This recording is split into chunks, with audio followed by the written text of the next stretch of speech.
A rain-soaked woman stumbles into Manhattan's most exclusive underground club, unaware that tonight will shatter everything she knows about survival. Serena Vale, a bookstore clerk fleeing psychological abuse, accidentally catches the attention of Lucien Moretti, a ruthless crime lord whose single glance can end lives. When he sees the bruises hidden beneath her silence and the threatening messages flooding her dying phone, something dark awakens inside him. He offers sanctuary in his penthouse. She knows accepting help from a stranger is reckless, but the storm outside feels safer than the one she escaped from. Tonight, she crosses a threshold that will bind her fate to New York's most dangerous man. If you want to see how far this story travels, hit like and comment what city you're watching from. Now, let's begin. Cetin. The rain came down in sheets, turning Manhattan's streets into rivers of neon and diesel exhaust. Serena Vale pressed herself against the brick wall of a shuttered bodega, her cardigan soaked through, her phone dying in her trembling hand. 3% battery, 11 missed calls, 27 texts, each one more unhinged than the last. I know where you are. You can't hide from me. You belong to me, Serena. Grant's words crawled across the cracked screen like insects. She should have blocked his number weeks ago, but fear had paralyzed her into inaction. Fear that blocking him would make things worse. Fear that he'd show up at the bookstore. Fear that he'd find her apartment. The new one. The one she'd scraped together 3 months' rent for just to get away from him. Her thumb hovered over the power button. Let it die. Let him scream into the void. But what if he actually found her? A cab splashed past, drenching her legs. She flinched, gasping, her back hitting the wall hard enough to bruise. The ache was familiar now. Everything ached. Her ribs from where he'd shoved her into the kitchen counter 2 months ago. Her wrist from when he'd grabbed it so hard the bones ground together. Her throat from screaming herself hoarse during their last fight, the one that finally broke her. She'd left with nothing but her purse, her phone, and the clothes on her back. And now even the phone was dying. The street stretched empty in both directions, slick and hostile. No taxis slowing down, no open storefronts. Just her, the rain, and the growing certainty that Grant was closer than she thought. She needed to move, needed shelter, needed somewhere, anywhere, that wasn't exposed. That's when she saw it. Half a block down, almost hidden between 2 luxury apartment buildings, a discreet black door with a brass raven emblem. No sign, no bouncer, just a faint golden glow seeping from beneath the threshold. Serena stumbled toward it, her sneakers squelching with every step. She didn't care what it was. A bar, a restaurant, a lobby. Anything with walls and warmth. She pushed the door open. Heat hit her first, then music. Low, jazzy, instrumental. The kind that made you feel like you'd stepped into a 1920s speakeasy. Dim amber lighting pooled across leather booths and marble tabletops. Everything was rich, expensive, untouchable. The kind of place she'd never belong. A hostess in a sleek black dress glanced up from her podium, her expression shifting from polite to alarmed in half a second. "Miss, are you—" "I just need to dry off," Serena blurted, her voice hoarse. "Please, just for a minute." The hostess hesitated, her gaze flicking past Serena toward the back of the room. Following instinct or protocol, Serena couldn't tell. But before the woman could respond, a voice cut through the music like a blade. "Let her in." Serena's breath caught. The voice came from a booth near the far wall, half hidden in shadow. She couldn't see the man's face, but she felt his presence like a physical weight pressing against her chest. The hostess stepped aside immediately. "Of course, Mr. Moretti." Serena's legs moved before her brain caught up, carrying her deeper into the lounge. She didn't know why, didn't know what she was doing. But the warmth, the stillness, the absence of rain, it pulled her forward like gravity. She stopped a few feet from the booth. And then she saw him. Lucien Moretti sat alone, one arm draped casually across the back of the seat, a glass of whiskey untouched on the table. He wore a charcoal suit tailored so perfectly it looked like it had been sewn directly onto his body. Dark hair, sharp jawline, eyes so cold they could have been carved from black ice. He didn't smile, didn't move, just looked at her. Serena's throat tightened. She should leave, should run. Every instinct screamed that this man was dangerous. But he wasn't Grant, and that somehow made all the difference. "You're soaked," Lucian said, his voice quiet, controlled. He gestured to the seat across from him. "Sit." It wasn't a request. Serena sat. Her hand shook as she set her phone on the table, screen down. Water dripped from her hair onto the polished wood. She probably looked insane, drenched, pale, hollow-eyed. A mess. Lucien's gaze moved over her slowly, cataloging everything. The bruise on her collarbone, the way she held her left wrist carefully, the exhaustion etched into her face. "Who hurt you?" he asked. The question was so direct, so blunt, that Serena's breath hitched. She swallowed hard. "Nobody. I'm fine." "You're lying." Her jaw clenched. "You don't know me." "I don't need to." He reached across the table, moving slowly, deliberately, and turned her phone over. The screen lit up with another text. "Last chance, Serena. Come home or I'm coming to get you." Lucian's expression didn't change, but something shifted in the air around him, something cold and lethal. "Ex-boyfriend?" he asked. Serena nodded, her voice barely a whisper. "He won't stop." "He will." The certainty in his voice sent a shiver down her spine. Not fear, exactly. Something else. Something she didn't have a name for yet. Lucian slid her phone back across the table, then stood in one fluid motion. He was taller than she'd expected, broad-shouldered, commanding. The kind of man who didn't need to raise his voice to make people obey. "Come with me," he said. "Where?" "Somewhere safe." Serena hesitated, her pulse hammering. She didn't know this man, didn't know what safe meant to someone like him. But Grant's texts were still burning into her retinas, and the rain was still pounding outside, and she was so goddamn tired of running. She stood. Lucian led her through the lounge, past tables where well-dressed men and women sat in hushed conversation. No one looked at them directly, but Serena felt their attention like a spotlight, felt the way they shifted when Lucien passed. Fear and respect tangled together. They reached a private elevator at the back of the room. Lucien pressed his palm to a scanner, and the doors slid open with a soft chime. Serena stepped inside. The elevator rose smoothly, silently. Serena watched the floor numbers tick upward, past the lounge, past what must have been offices or private rooms, higher and higher until they reached the top floor. The doors opened directly into a penthouse. Floor-to-ceiling windows overlooked the Manhattan skyline, rain streaking down the glass in silver rivulets. The space was massive, minimalist furniture, dark wood, steel accents, everything precise and controlled. Serena stood frozen in the doorway. "This is your place?" she asked. "Yes." "Why did you bring me here?" Lucien turned to face her, his expression unreadable. "Because you needed somewhere to go, and because the man threatening you won't stop unless someone makes him. You don't even know me." "I know enough." He crossed to a sidebar, poured 2 glasses of water, and handed one to her. Serena took it, her fingers brushing his for half a second. His hands were warm, steady. "You can stay here tonight," Lucian said. "There's a guest room down the hall. Lock the door if it makes you feel safer." "And tomorrow?" "We'll figure that out tomorrow." Serena's chest tightened. She should ask questions, should demand answers, but exhaustion was dragging her under, and the warmth of the penthouse was seeping into her bones, and for the first time in months, she didn't feel like she was about to shatter. "Why are you helping me?" she whispered. Lucian's gaze locked onto hers, and for a moment, she saw something flicker beneath the ice. Something raw and almost human. "Because no one helped me when I needed it," he said quietly, "and I remember what that felt like."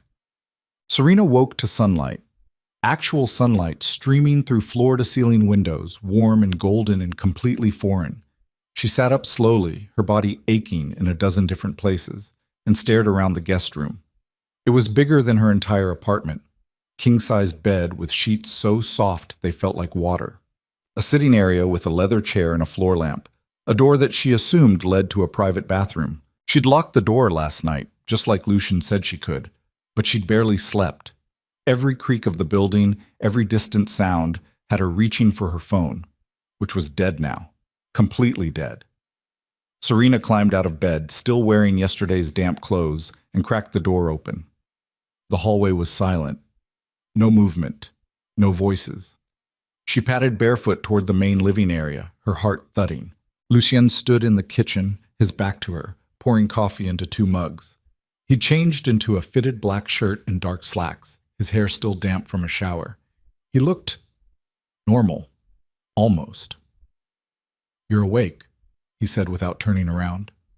Serena froze. "How did you—" "I heard the door." "Right. Of course he did." Lucien turned, holding out one of the mugs.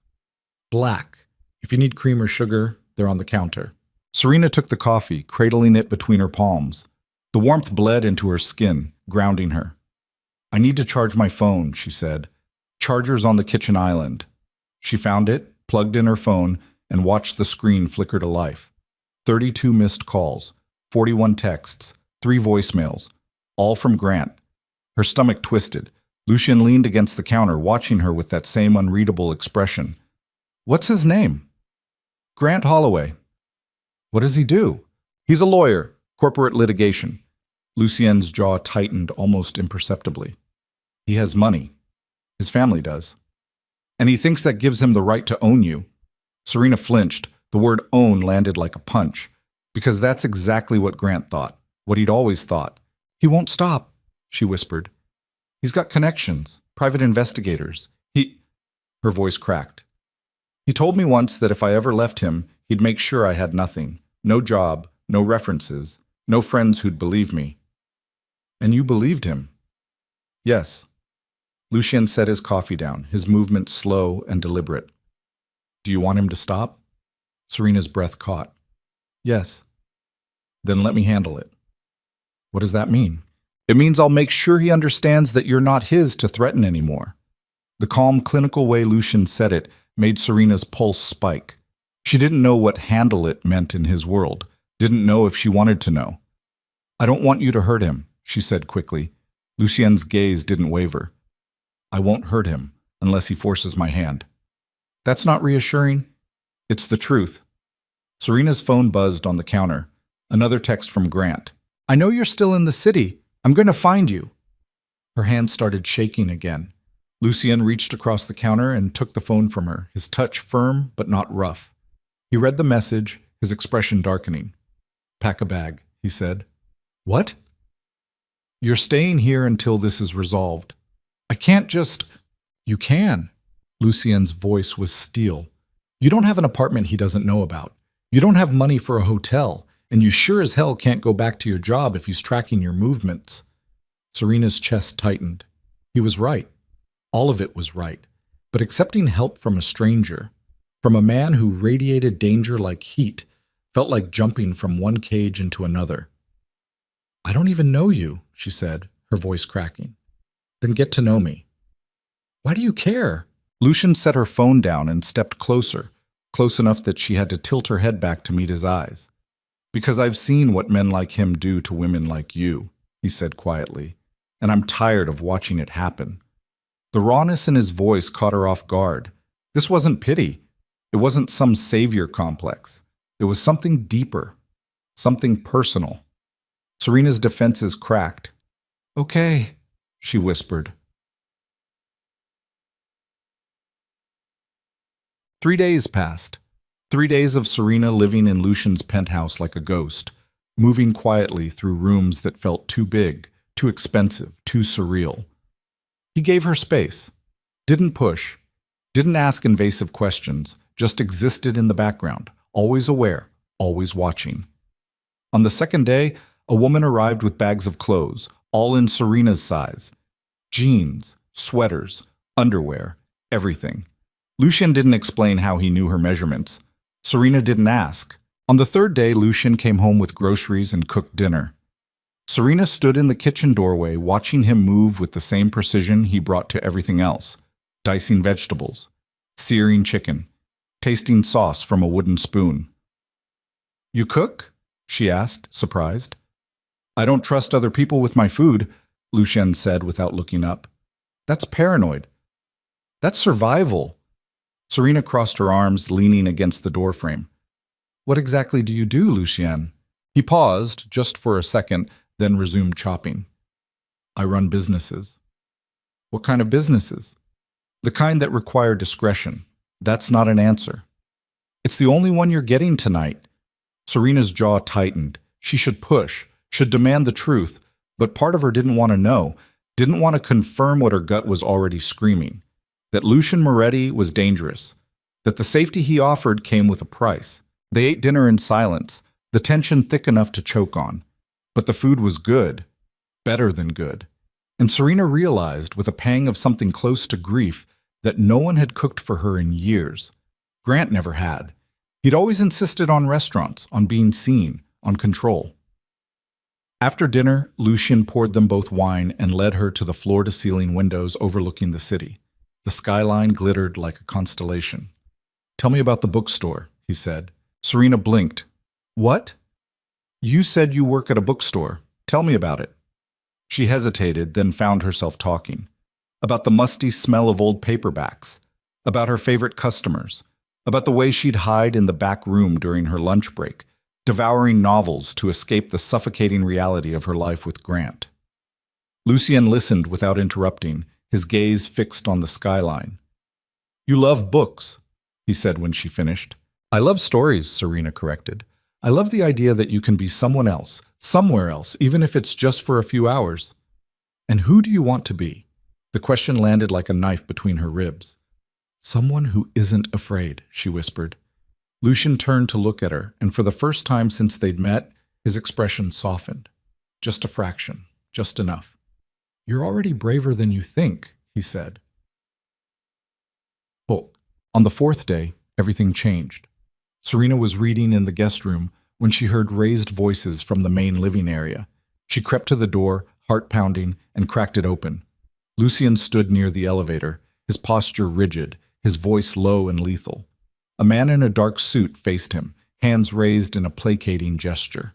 "Tracking her movements through her credit cards," the man was saying. "He filed a missing persons report. Says she's mentally unstable and you're holding her against her will." Serena's blood turned to ice. Lucian's jaw clenched. "Where is he now?" "He showed up at the Raven Room an hour ago, caused a scene, demanded we hand her over." "And?" "Security removed him. But he's escalating, boss. He's got lawyers, cops, media contacts. He's building a narrative." Lucien was silent for a long moment. Then he said very quietly, "Find out everything about Grant Holloway. Bank accounts, affairs, debts, secrets. I want leverage. Already on it. And put surveillance on him. I want to know where he is at all times." The man nodded and stepped into the elevator, disappearing without another word. Serena's hand shook as she pushed the door open fully. Lucien turned, his expression unreadable. "How much did you hear?" he asked. "Enough." Her voice came out steadier than she felt. "Grant's telling people you're holding me captive. Are you?" The question hung in the air between them. "No," Serena said, "but he won't believe that. He'll twist everything until what? Until people believe him?" Lucien crossed the room, stopping a few feet away. "Let him try. I've dealt with worse. You don't understand. He has power. I have more." The certainty in his voice should have been arrogant, but it wasn't. It was just fact. Serena's breath came faster. "What are you?" Lucien's gaze locked onto hers. "What do you think I am?" "Dangerous." "Yes." "Criminal." "Yes." "Mafia." He didn't deny it. Serena's knees went weak. She'd suspected, of course she'd suspected, but hearing it confirmed, seeing the truth in his eyes, made it real.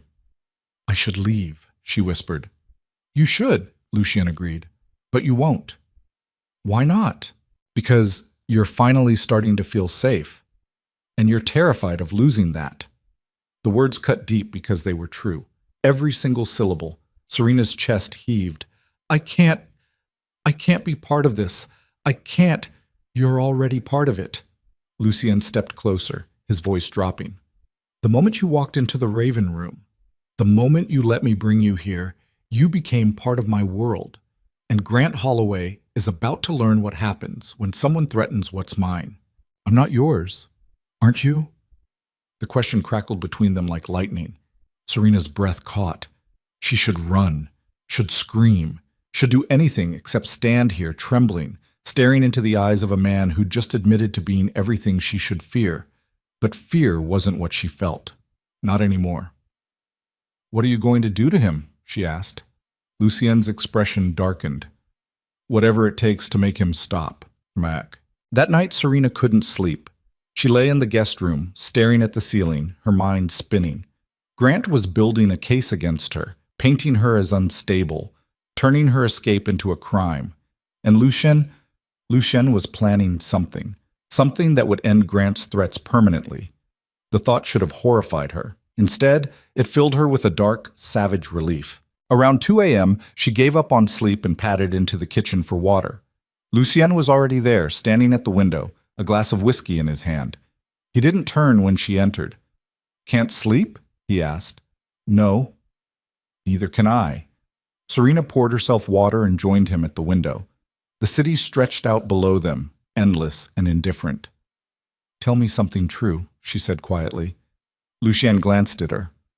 "About what?" "About you. About why you're really helping me." He was silent for a long moment.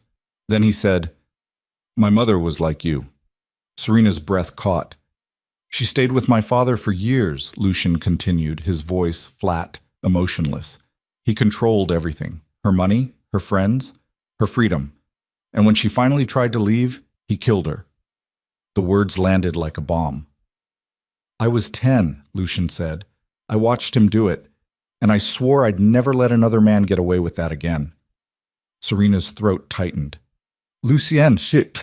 So when I see bruises on a woman's wrist," he continued, his voice hardening, "when I see the fear in her eyes, when I see some entitled bastard sending threats because he thinks he owns her," he turned to face her fully, his gaze burning. "I don't see a stranger. I see my mother, and I do what I couldn't do then." Tears stung Serena's eyes. "I'm not asking you to forgive what I am," Lucien said quietly. "I'm not asking you to stay, but I'm asking you to trust that I will keep you safe, no matter what it costs." Serena's chest ached. She should be terrified, should see him as a monster, but all she saw was a boy who'd lost everything and turned that loss into armor. "Okay," she whispered. Lucien's expression shifted, something raw and vulnerable flickering across his face. And then, before she could think, before she could stop herself, Serena closed the distance between them and kissed him. His lips were warm, firm, tasting faintly of whiskey. For half a second he froze, surprised. Then his hand came up to cup the back of her head, deepening the kiss with a desperation that stole her breath. When they finally pulled apart, both of them were shaking. "That was," Serena started. "Reckless," Lucien finished. "Yes." "Are you going to regret it?" Serena looked into his eyes, saw the storm raging behind them, and shook her head. "No." Lucien's jaw tightened. Then he kissed her again, harder this time, his hands tangling in her hair. Serena gasped against his mouth, her fingers clutching his shirt, pulling him closer. This was insane, dangerous, wrong in every possible way. But it felt like the first honest thing she'd done in years. When they broke apart again, Lucien rested his forehead against hers, his breathing ragged. "If you stay," he said quietly, "there's no going back. My world, it's not safe. It's not clean. And once you're in it, you can't pretend you don't know." "I don't want to pretend anymore," Serena whispered. Lucien's grip on her tightened, and for the first time since she'd met him, she saw something crack in his armor. Hope. The next morning, Lucien's phone rang at dawn. Serena woke to the sound of his voice, low and sharp, coming from the living room. She pulled on a sweater and followed the sound.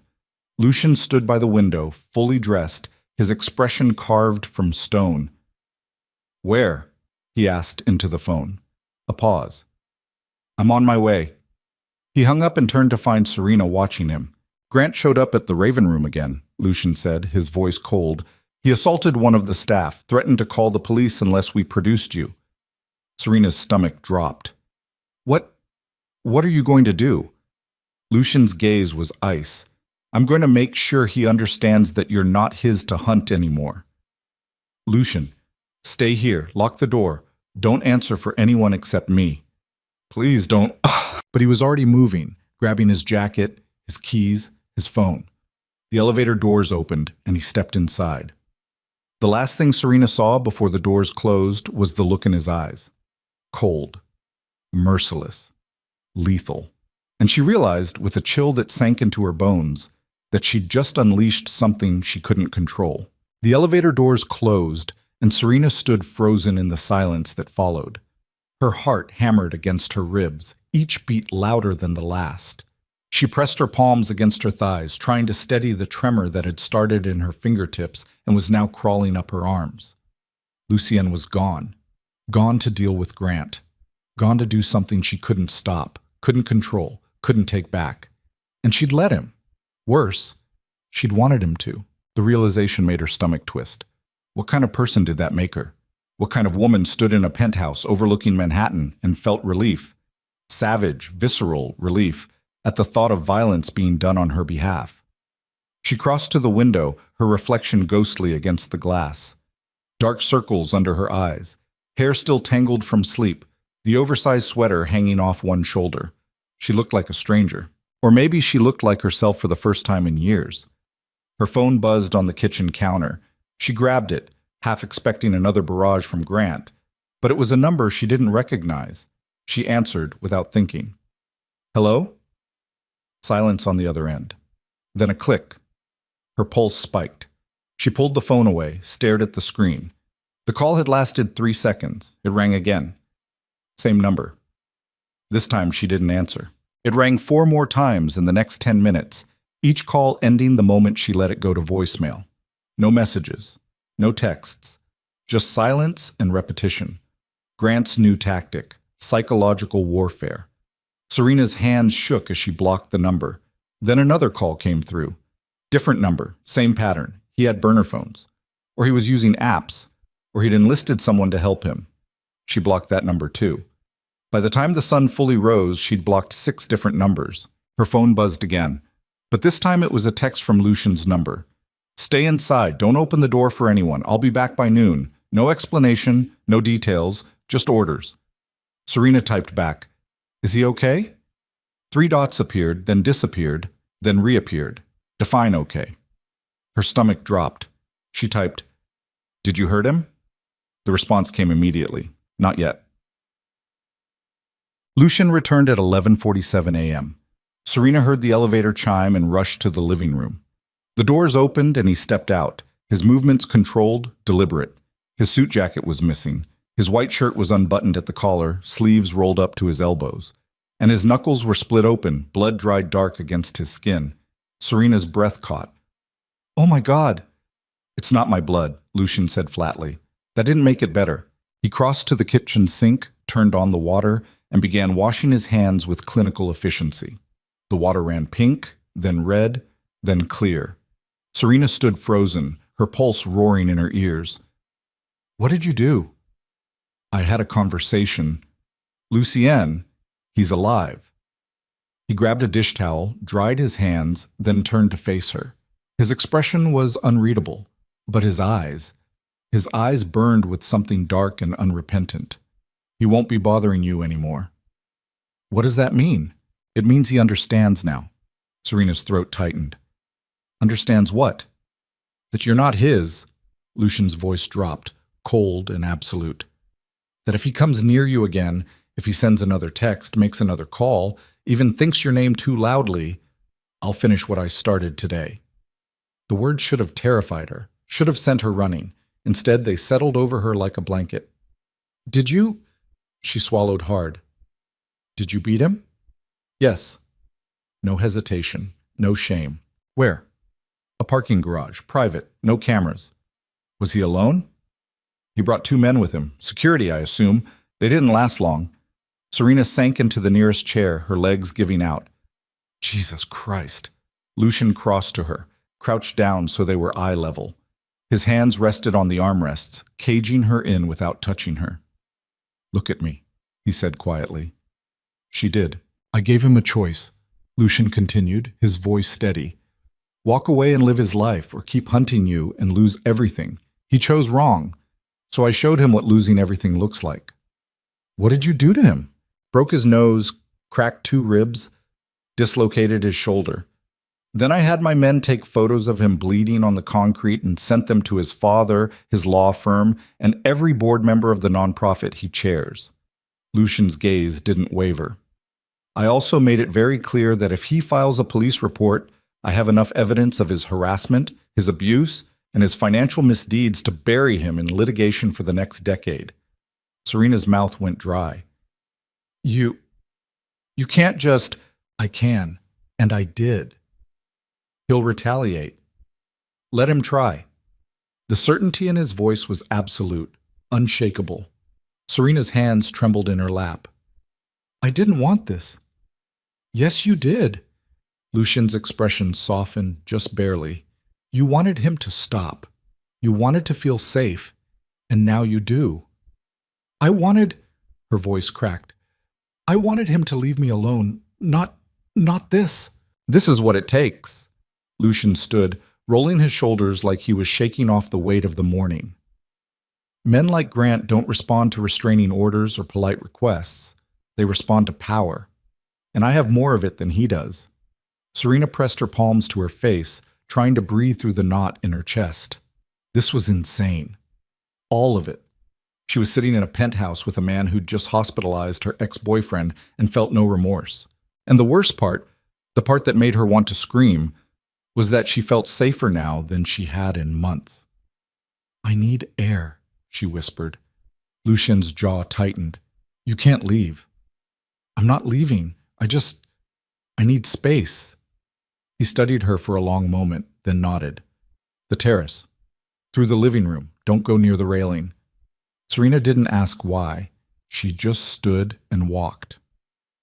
The terrace wrapped around half the penthouse, offering a panoramic view of the city. Wind whipped through Serena's hair as she stepped outside, the cold biting through her sweater. She gripped the railing, ignoring Lucian's warning, and stared down at the streets below. Tiny cars. Tiny people. Everything so far away it felt unreal. Her phone buzzed in her pocket. Unknown number. She almost didn't answer, but something in her gut twisted and she swiped to accept, heavy breathing on the other end. Then Grant's voice, raw and ragged. You think you've won? Serena's blood turned to ice. Grant, you think hiding behind some mobster makes you untouchable? His words slurred slightly, pain or rage distorting them. I will destroy you, Serena. I will make sure everyone knows what you are. A liar, a whore, Stop? Her voice came out steadier than she felt. I will ruin you. No, you won't. She gripped the phone so hard her knuckles turned white. Because if you come near me again, Lucien Moretti will do worse than break your ribs, and we both know it. Grant's breathing hitched. You can't. I already have. She was shaking now, adrenaline flooding her system. You're done, Grant. Accept it. She hung up, and then she threw the phone across the terrace. It shattered against the concrete, pieces scattering like shrapnel. Serena sank to her knees, gasping, her chest heaving. She'd just threatened Grant, used Lucien's name like a weapon, become exactly the kind of person she swore she'd never be. The terrace door opened. Lucien stepped out, his gaze sweeping over her, then the shattered phone. What happened? He asked, his voice sharp. Grant called. Lucien's expression darkened. What did he say? That he's going to destroy me, that I'm a liar and a whore, and... Her voice broke. I told him you'd do worse if he came near me again, and then I hung up. Lucien crossed to her in 3 strides, crouched down, and pulled her to her feet. His hands were firm on her arms, grounding her. Good, he said. Good? Serena's voice cracked. I just used your name to threaten someone. You used my name to protect yourself. There's a difference. I don't know who I am anymore. Lucien's gaze locked onto hers. You're someone who's done being a victim. That's who you are. The words hit like a slap. Because he was right. She was done. Done running, done apologizing, done shrinking herself to fit into Grant's narrative. I need a new phone, she said quietly. I'll get you one. And I need to know... She swallowed hard. I need to know what you are. Really, not just dangerous or criminal. I need the truth. Lucien released her, stepping back. For a moment, she thought he'd refuse, thought he'd deflect like he had every other time. But then he said, "Come inside. I'll tell you everything." Talk. They sat across from each other in the living room, the space between them heavy with unspoken truths. Lucien poured himself a whiskey, didn't offer her one, just drank, slow and measured, like he was buying time. "My father," he began, "was Antonio Moretti, head of the Moretti crime family, one of the 5 families that control organized crime in New York." Serena's stomach dropped. "He built an empire," Lucien continued, his voice flat, emotionless. "Drugs, weapons, human trafficking, extortion, anything that made money, and he was good at it until he wasn't. What happened? He got careless, started a war with the Russo family over territory, got my mother killed in the crossfire. And when I was old enough, I took over." Serena's breath caught. "How old were you?" 22. "Jesus Christ." "I spent the next decade consolidating power," Lucien said. "Eliminating threats, building loyalty, making sure no one could touch what was mine. And I learned very quickly that in this world, mercy is a weakness. Compassion gets you killed." "Then why help me?" Serena whispered. Lucien's gaze met hers, something raw flickering beneath the surface. "Because you reminded me that I used to be human." The vulnerability in his voice cracked something open inside her. "What do you do now?" she asked. "I run legitimate businesses, real estate, nightclubs, restaurants. But underneath," he paused, choosing his words carefully. "Underneath, I still control the family, the networks, the people who owe me. And I use that control to protect what matters. And what matters? You." The word landed between them like a grenade. Serena's pulse hammered. "You barely know me." "I know enough." "That's not an answer." Lucien set his glass down, leaned forward, elbows on his knees. "I know you're stronger than you think. I know you've survived things that would have broken most people. And I know that the moment I saw you standing in my lounge, soaked and terrified, and still holding your head up, I wanted to give you the one thing no one ever gave my mother." "What?" "A way out." Serena's throat tightened. "I'm not your mother, Lucien." "I know." "Then why?" "Because you deserve better than Grant Holloway, better than fear, better than spending the rest of your life looking over your shoulder." His voice dropped, rough and fierce. "And if I can give you that, I will, even if it costs me everything." The intensity in his gaze made it hard to breathe. "What if I can't be what you need?" Serena asked quietly. "You already are." I'm not some mafia queen or whatever you think. I don't need a queen. I need someone who sees me as more than a monster." The honesty in his voice shattered her. "I do see you," she whispered. Lucien's jaw clenched. "Then stay." It wasn't a question, it was a plea, and Serena realized with a clarity that terrified her that she wanted to. That night, Serena couldn't sleep again. She lay in the guest room, staring at the ceiling, her mind replaying every word Lucien had said, every revelation, every confession. He was a criminal, a killer probably, the head of a crime family with blood on his hands and enemies in every shadow, and she was falling for him. The thought made her want to laugh, or scream, or both. Around 3 a.m., she gave up and went to the kitchen for water. Lucien was already there, standing at the window like he had the first night. "You're always awake," she said. "I don't sleep much." "Why not?" "Habit. In my world, the people who sleep too soundly don't wake up." Serena poured herself water, then joined him at the window. The city stretched out below them, endless and indifferent. "Tell me something you've never told anyone," she said quietly. Lucien glanced at her, surprised. "Why?" "Because I want to know you. The real you. Not just the king or the criminal or the man with all the answers. I want to know the person underneath."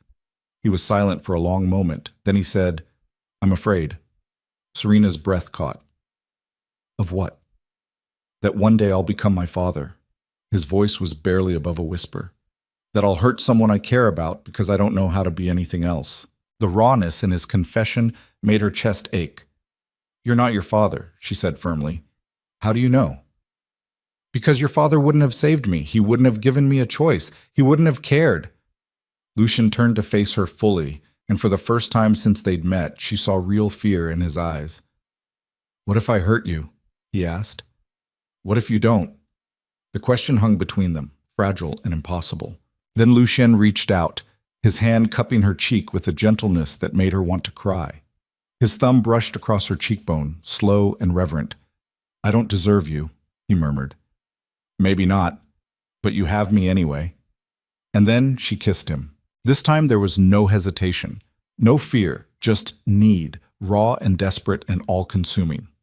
Lucian's hands tangled in her hair, pulling her closer, and Serena pressed against him, feeling the solid strength of his body, the heat radiating from his skin. When they finally broke apart, both of them were breathing hard. "Bedroom," Lucian said, his voice rough. "Yours or mine?" "Mine." He took her hand and led her down the hall, past the guest room, to the master suite she'd never seen. The door closed behind them, and for the first time in years, Serena felt like she was exactly where she was supposed to be. Morning came too soon. Serena woke tangled in Lucian's sheets, his arm draped across her waist, his breathing slow and even against her neck. Sunlight streamed through the floor-to-ceiling windows, painting everything gold. She should feel guilty, should feel conflicted. But all she felt was safe. Lucian stirred behind her, his grip tightening slightly. "You're awake," he murmured. "So are you." "I've been awake for an hour." "And you didn't move?" "I didn't want to wake you." Something warm bloomed in Serena's chest. She turned in his arms to face him, and the look in his eyes, soft, vulnerable, almost boyish, made her heart skip. "What happens now?" she asked. "That depends on you." "On me? You can leave, go back to your life. I'll make sure Grant never bothers you again, and you can start over somewhere safe. Or you stay, and you become part of this world, my world, with all the danger and darkness that comes with it." Serena searched his face, looking for doubt or manipulation, but all she saw was honesty. "If I stay," she said slowly, "what does that make me?" "Mine." The possessiveness in his voice should have scared her. It didn't. "Okay," she whispered. Lucian's eyes darkened. "Okay, I'll stay." He kissed her then, hard and fierce and claiming, and Serena kissed him back with everything she had. The illusion of safety lasted exactly 3 days. On the 4th day, Lucian's phone rang during breakfast. He answered, his expression shifting from calm to lethal in the span of a heartbeat. "When?" he asked, his voice ice. A pause. "Lock it down. I'm on my way." He hung up and stood, already moving toward the bedroom. "What's wrong?" Serena asked, following him. "Grant filed a police report. Claims I kidnapped you, assaulted him. He's got photos of his injuries and a witness who says they saw me threatening him." Serena's blood ran cold. "What witness?" "One of the men who was with him in the garage, probably paid off." Lucian pulled on a jacket, grabbed his keys. "The police are going to come here, soon." "What do I do?" He turned to face her, his gaze burning. "You tell them the truth. That you're here voluntarily. That Grant's a liar. That you're safe. And if they don't believe me, they will." "How do you know?" "Because I own half the precinct." The casual way he said it made her stomach twist. "What about you?" she asked. "I'll handle the lawyers, the press, the fallout." He crossed to her, cupped her face in his hands. "But you need to be strong. Can you do that?" Serena nodded, even though fear was clawing at her throat. "Good." He kissed her forehead, then left. 20 minutes later, the elevator chimed. Serena's heart hammered as she crossed to the door. Through the peephole, she saw 2 uniformed officers and a detective in a rumpled suit. She opened the door. "Serena Vale?" the detective asked. "Yes. I'm Detective Ramos. We need to ask you some questions about Lucian Moretti and Grant Holloway." Serena stepped aside, letting them in. Her hand shook, but she kept her voice steady. "I'll tell you whatever you need to know." The interview lasted 2 hours. Detective Ramos was sharp, methodical, relentless. He asked about Grant, about Lucy Yen, about the bruises on her wrist, about how she ended up in the penthouse. Serena told the truth. Most of it, anyway. She explained Grant's abuse, the threats, the night she fled into the Raven room, Lucien's offer of sanctuary, the calls, the harassment, the call. She didn't mention the beating in the parking garage, didn't mention Lucien's network, didn't mention the photos sent to Grant's father. When Ramos asked if she was being held against her will, she looked him dead in the eye and said, "No." "Then why are you still here?" he asked. "Because I feel safe here." "With a known criminal?" "With someone who protects me." Ramos's jaw tightened. He glanced at the uniformed officers, then back at her. "Miss Vale, I need you to understand something. Lucien Moretti is dangerous. He's under investigation for racketeering, extortion, and suspected involvement in organized crime. Whatever he's told you, whatever he's promised you, it's not real. You don't know him. I know men like him. And they don't protect people. They own them." Serena's hands clenched in her lap. "Are we done here?" Ramos studied her for a long moment, then stood. "For now. But if you change your mind, if you want help getting out," he handed her a card. "Call me." She took the card. Didn't look at it. The officers left. Serena sank onto the couch, her whole body trembling. "Oh." Lucien returned an hour later. "How did it go?" he asked. "They think you're holding me hostage." "What did you tell them?" "That I'm here because I want to be." Lucien's expression softened. "Thank you. They're investigating you. Racketeering, extortion, organized crime." "I know. Does it ever bother you?" "What?" "That people think you're a monster?" Lucien crossed to the window, his hands in his pockets. "I am a monster, Serena. I've done things that would make you run if you knew the details. The only difference between me and the people hunting me is that I'm better at it." "Then why help me? Why risk everything for someone like me?" He turned to face her, and the look in his eyes made her breath catch. "Because you make me want to be something else," he said quietly. Serena's chest tightened. Before she could respond, Lucien's phone rang again. He answered, his expression darkening with every passing second. "Where?" he asked. A pause. "I'm on my way." He hung up, his jaw clenched. "What now?" Serena asked. "Grant just showed up at the Raven room, again. He's threatening the staff, demanding they hand you over." Serena's stomach dropped. "He's insane. He's desperate." Lucien grabbed his jacket. "Stay here. Lock the door. Don't answer for anyone." "Lucien, please." "I'll handle it." "That's what I'm afraid of." He stopped at the elevator, turned to face her. "Do you trust me?" Serena's breath hitched. "Yes." "Then let me do what I do best." The elevator doors closed, and Serena stood alone in the penthouse, her heart pounding, knowing that whatever happened next would change everything. Hours passed. Serena paced the living room, her phone clutched in her hand. No calls, no texts, just silence. She tried Lucien's number. It went straight to voicemail. Tried again. Same result. Panic clawed at her throat. At 11 p.m., the elevator chimed. Serena's heart leapt. She rushed to the door and froze. It wasn't Lucien. It was one of his men, the same one who'd brought her clothes. His face was grim, his hands shoved in his pockets. "Miss Vale," he said quietly. "Where's Lucien?"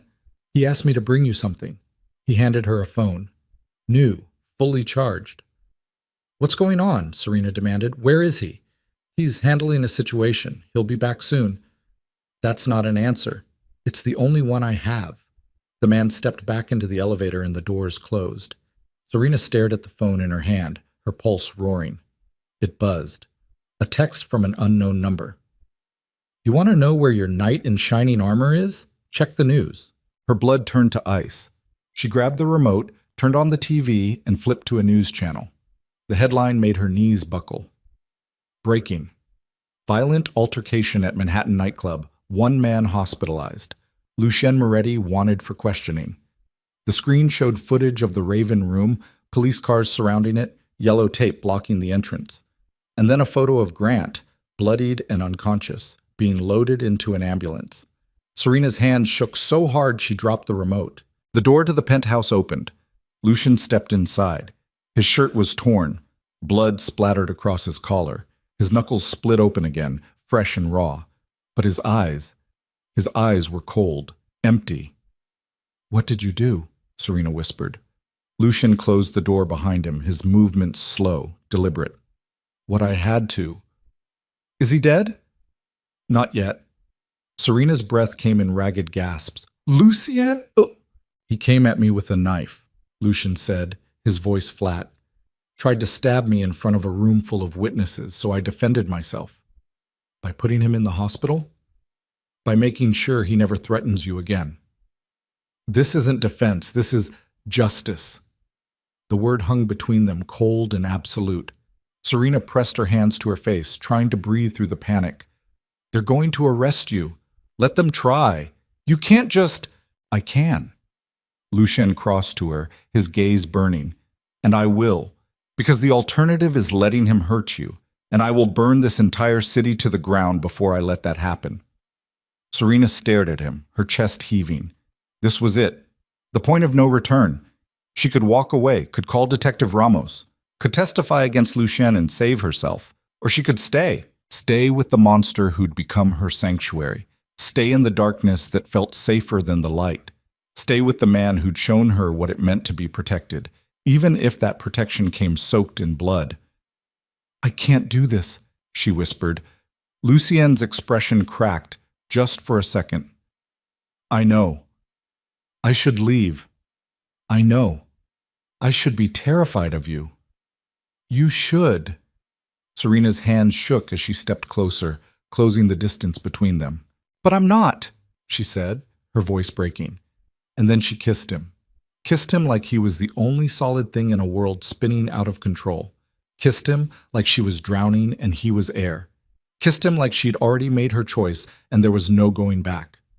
When they broke apart, Lucien rested his forehead against hers, his breathing ragged. "You're insane," he murmured. "So are you. This is going to destroy you." "Then let it." Lucien pulled back, his hands framing her face, his eyes searching hers.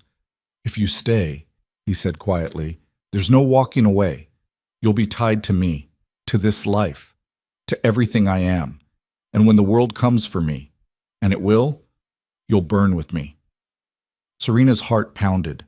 She thought of Grant, of the years spent shrinking herself, of the fear that had choked her for so long she'd forgotten what it felt like to breathe.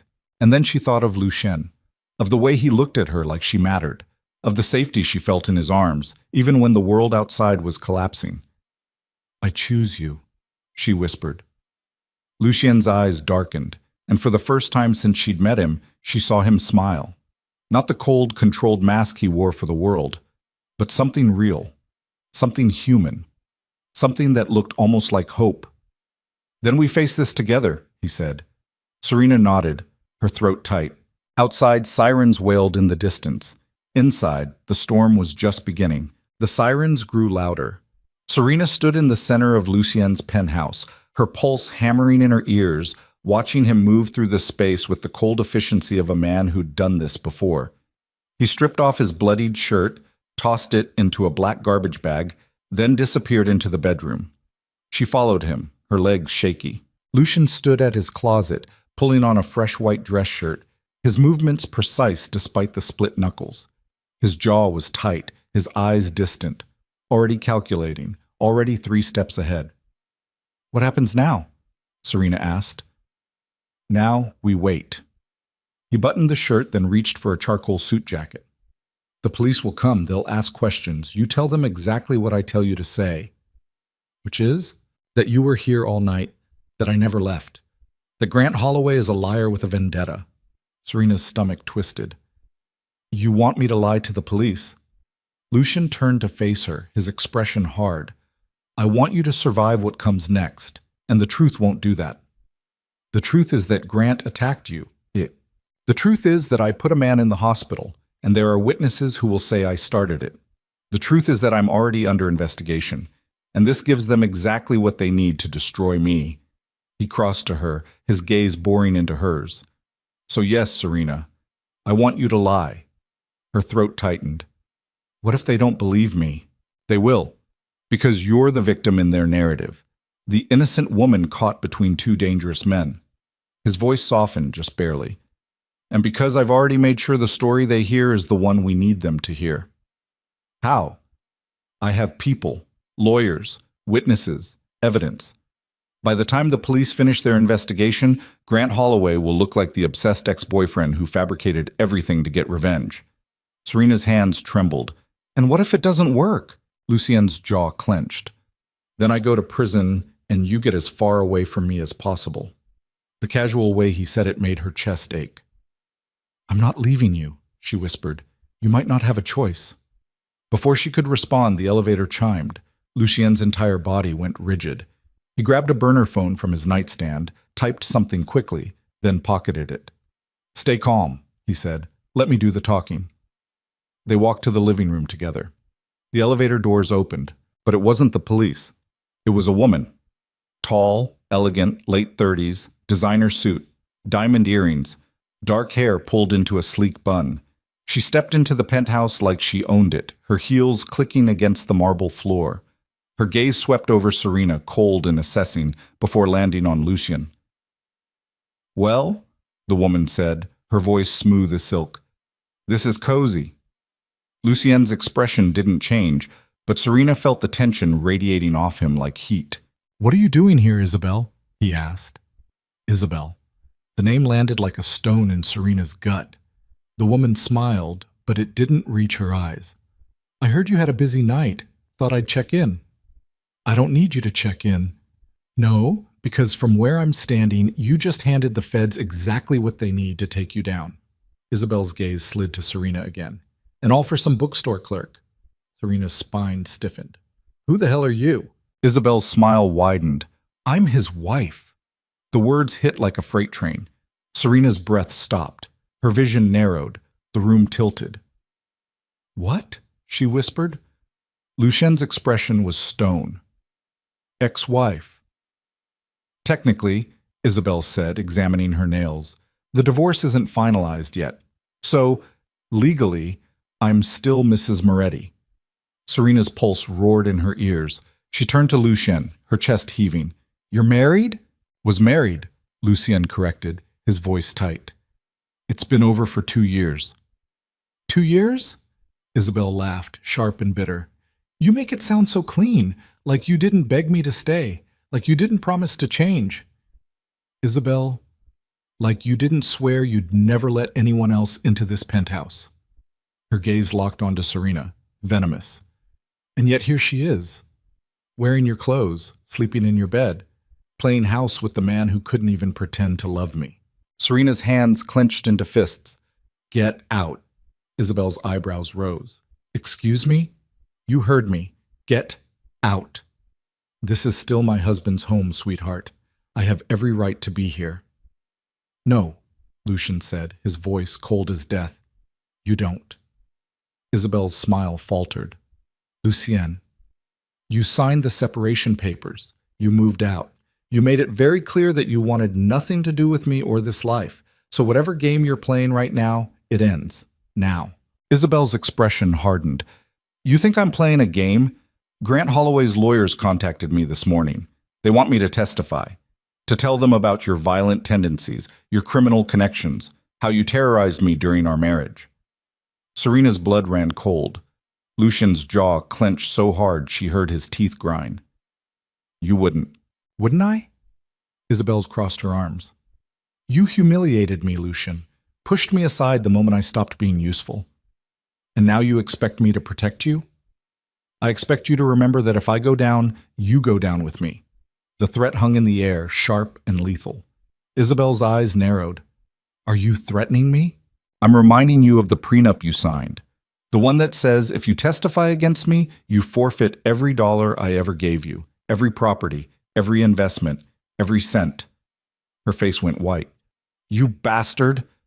You knew what you were marrying into. I thought I was marrying a man, not a monster. Lucien stepped closer, his voice dropping to a whisper. Then you were always a fool. Isabel's hand flew up, aiming for his face. Lucien caught her wrist midair, his grip iron. Don't, he said quietly. For a moment they stood frozen, locked in a silent battle of wills. Then Isabel wrenched her hand free, her breathing ragged. You'll regret this. I already do. She turned on her heel and stormed to the elevator, jabbing the button with shaking fingers. The doors opened and she stepped inside. Before they closed, she looked back at Serena, her expression twisted with something between pity and contempt. Good luck, she said. You're going to need it. The doors slid shut. Silence crashed over the penthouse. Serena stood frozen, her chest heaving, her mind spinning. Married. He'd been married, was still technically married. Serena, Lucian started. Don't. Her voice came out strangled. Don't say anything. I should have told you. You think? She whirled to face him, tears burning her eyes. You let me fall for you. You let me think. You let me believe. The marriage was over long before I met you. But you're still married, her voice cracked. You're still legally tied to her, and you didn't think that was something I should know? Lucien's jaw clenched. It didn't matter. It matters to me. Why? Because of some piece of paper? Because of a ceremony that meant nothing? Because you lied! Serena's hands shook. You stood there and told me to trust you, to choose you, to burn with you if it came to that. And the whole time you were hiding this. I wasn't hiding. Then what do you call it? Lucian's expression cracked. Just for a second. I call it protecting you from a part of my life that doesn't exist anymore. She just threatened to testify against you. She's not gone, Lucien. Lucien, she's right here, ready to destroy you. How is that not existing? Because I won't let her. Serena laughed, bitter and broken. You can't control everything. Watch me. The arrogance in his voice made her want to scream. I can't do this, she whispered. Lucian's face went white. Serena, I need space. I need to think. Don't.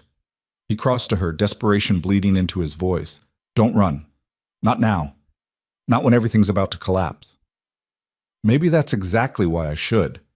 His hands framed her face, his grip gentle but firm. I made a mistake. I should have told you about Isabel, but I swear to you, she means nothing to me. The marriage was political, strategic. It was never real. And what are we? The question hung between them, raw and impossible. Real, Lucian whispered. The only real thing I've had in years. Serena's chest ached. She wanted to believe him, wanted to push past the betrayal and the fear and the chaos. But the foundation she'd been standing on had just crumbled, and she didn't know how to rebuild it. I need air, she said. Lucien's hands dropped. The terrace. She nodded and walked away, leaving him standing alone in the wreckage. Oats. Serena stood on the terrace, the wind whipping through her hair, the city sprawling below her like a battlefield. Her phone buzzed in her pocket. Unknown number. She almost didn't answer, but something made her swipe to accept. Serena Vales? A man's voice, professional, clipped. Who is this? My name is Marcus Chen. I'm an attorney representing Grant Holloway. Her stomach dropped. I have nothing to say to you. Wait, please. Just hear me out. Against her better judgment, she stayed on the line. Grant is in the hospital, Marcus continued. Critical condition, broken ribs, punctured lung, severe internal bleeding. The doctors aren't sure if he'll make it through the night. Serena's breath caught. He's willing to drop all charges, all accusations, everything, if you agree to testify that Lucien Moretti attacked him unprovoked. That's a lie. Is it? Because from where I'm standing, Grant showed up at a nightclub unarmed, and Lucien Moretti beat him half to death in front of witnesses. Grant had a knife. No knife was recovered from the scene. Serena's blood turned to ice. That's impossible. The police report says otherwise. And without physical evidence, it's Grant's word against Lucien's, except Lucien has a history of violence, and Grant has hospital photos. Her hands shook. What do you want? Testify. Tell the truth about how Lucien Moretti lured you into his world, how he manipulated you, how he made you feel like you had no choice but to stay. That's not what happened. Isn't it? Marcus's voice softened. Think about it, Serena. You ran from one abuser straight into the arms of another. You just traded one cage for a prettier one. You don't know what you're talking about. I know that Lucien Moretti is dangerous. I know that women who get involved with him end up broken or dead. And I know that you still have a chance to walk away before it's too late. Serena's throat tightened. I'm not testifying. Then you'll go down with him. And when the feds finish their investigation, when they connect Lucien to every crime he's ever committed, you'll be complicit, an accessory. And you'll spend the rest of your life in prison for a man who's still married to someone else. The line went dead. Serena stood frozen, the phone slipping from her hand. An accessory. The word echoed in her skull. She thought she was choosing safety, choosing protection, choosing love. But maybe Marcus was right. Maybe she'd just traded one abuser for another. When Serena walked back inside, Lucien was on the phone, his voice low and lethal. I don't care what it costs. Find the knife and find the witness who took it. He hung up, his jaw clenched.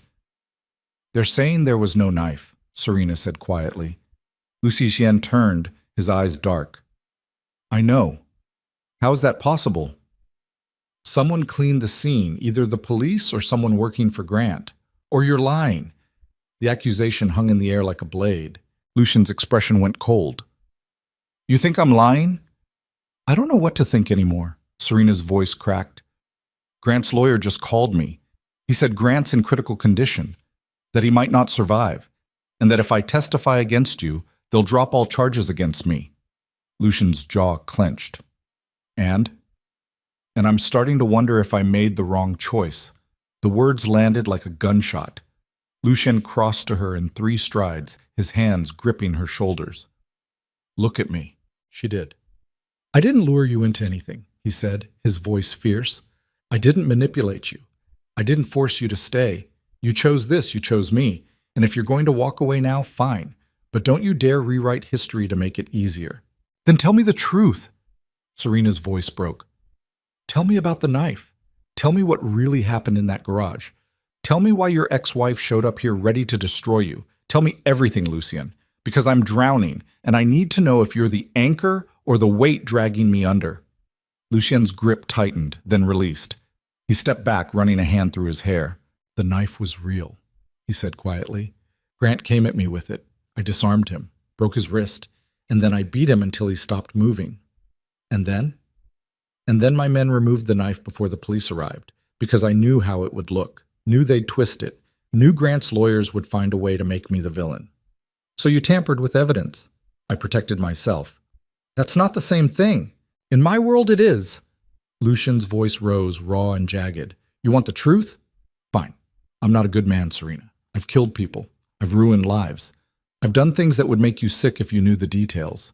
But I have never hurt someone who didn't deserve it. And Grant Holloway deserved every second of what I gave him. Serena's breath came in ragged gasps. And what about me? What do I deserve? Lucien's expression crumbled. Better than this. Better than me. Then let me go. I can't. Why not? Because you're the only thing keeping me human. His voice cracked, and for the first time since she'd met him, she saw tears in his eyes. Because without you, I'm just the monster everyone thinks I am, and I can't go back to that. Serena's chest ached. She thought of the boy who'd watched his mother die, the man who'd built an empire on violence and control, the king who'd offered her sanctuary when she had nowhere else to go. And she thought of herself, the woman who'd spent years suffocating under Grant's thumb, the woman who'd stumbled into a stranger's world and found something she'd never known she needed. I don't know if I can do this, she whispered. Then don't. Lucien's voice was broken. Walk away. Save yourself. I won't stop you.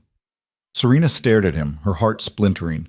Before she could respond, the elevator chimed. They both turned. The doors opened. Detective Ramos stepped out, flanked by 4 uniformed officers. Lucien Moretti, Ramos said, his voice cold. You're under arrest for aggravated assault and attempted murder. Lucien didn't move, didn't flinch, just stood there, his gaze locked on Serena. Put your hands behind your back, Ramos ordered. Lucien complied, his movements slow and deliberate.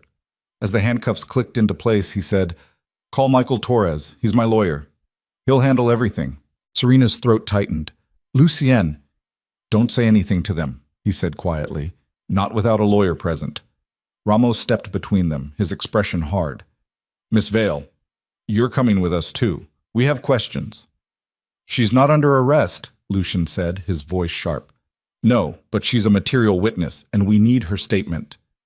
Serena's pulse hammered. Don't, Lucien said, his gaze burning into hers. Don't say anything. Ramos grabbed Lucien's arm, pulling him toward the elevator. Let's go. As they stepped inside, Lucien looked back at Serena one last time, and she saw it. The fear, the vulnerability, the plea. He was terrified she'd betray him. The elevator doors closed. Serena stood alone in the penthouse, her chest heaving, her mind spinning. Another officer approached her. Ma'am, we need you to come with us. She nodded numbly and followed. Detected. The interrogation room was small, windowless, suffocating. Serena sat at a metal table, her hands trembling in her lap, while Detective Ramos and a female officer watched her from across the room. Walk me through the night of the incident, Ramos said. Serena swallowed hard. I was at the penthouse. Lucien came home around 11. He was upset. Said Grant had shown up at his club again. And then he left. For how long? A few hours. And when he came back? He was injured. His knuckles were bleeding. Did he tell you what happened? Serena hesitated. He said Grant attacked him with a knife, that he defended himself. Did you see the knife? No. Did Lucien show you any evidence of the attack? No.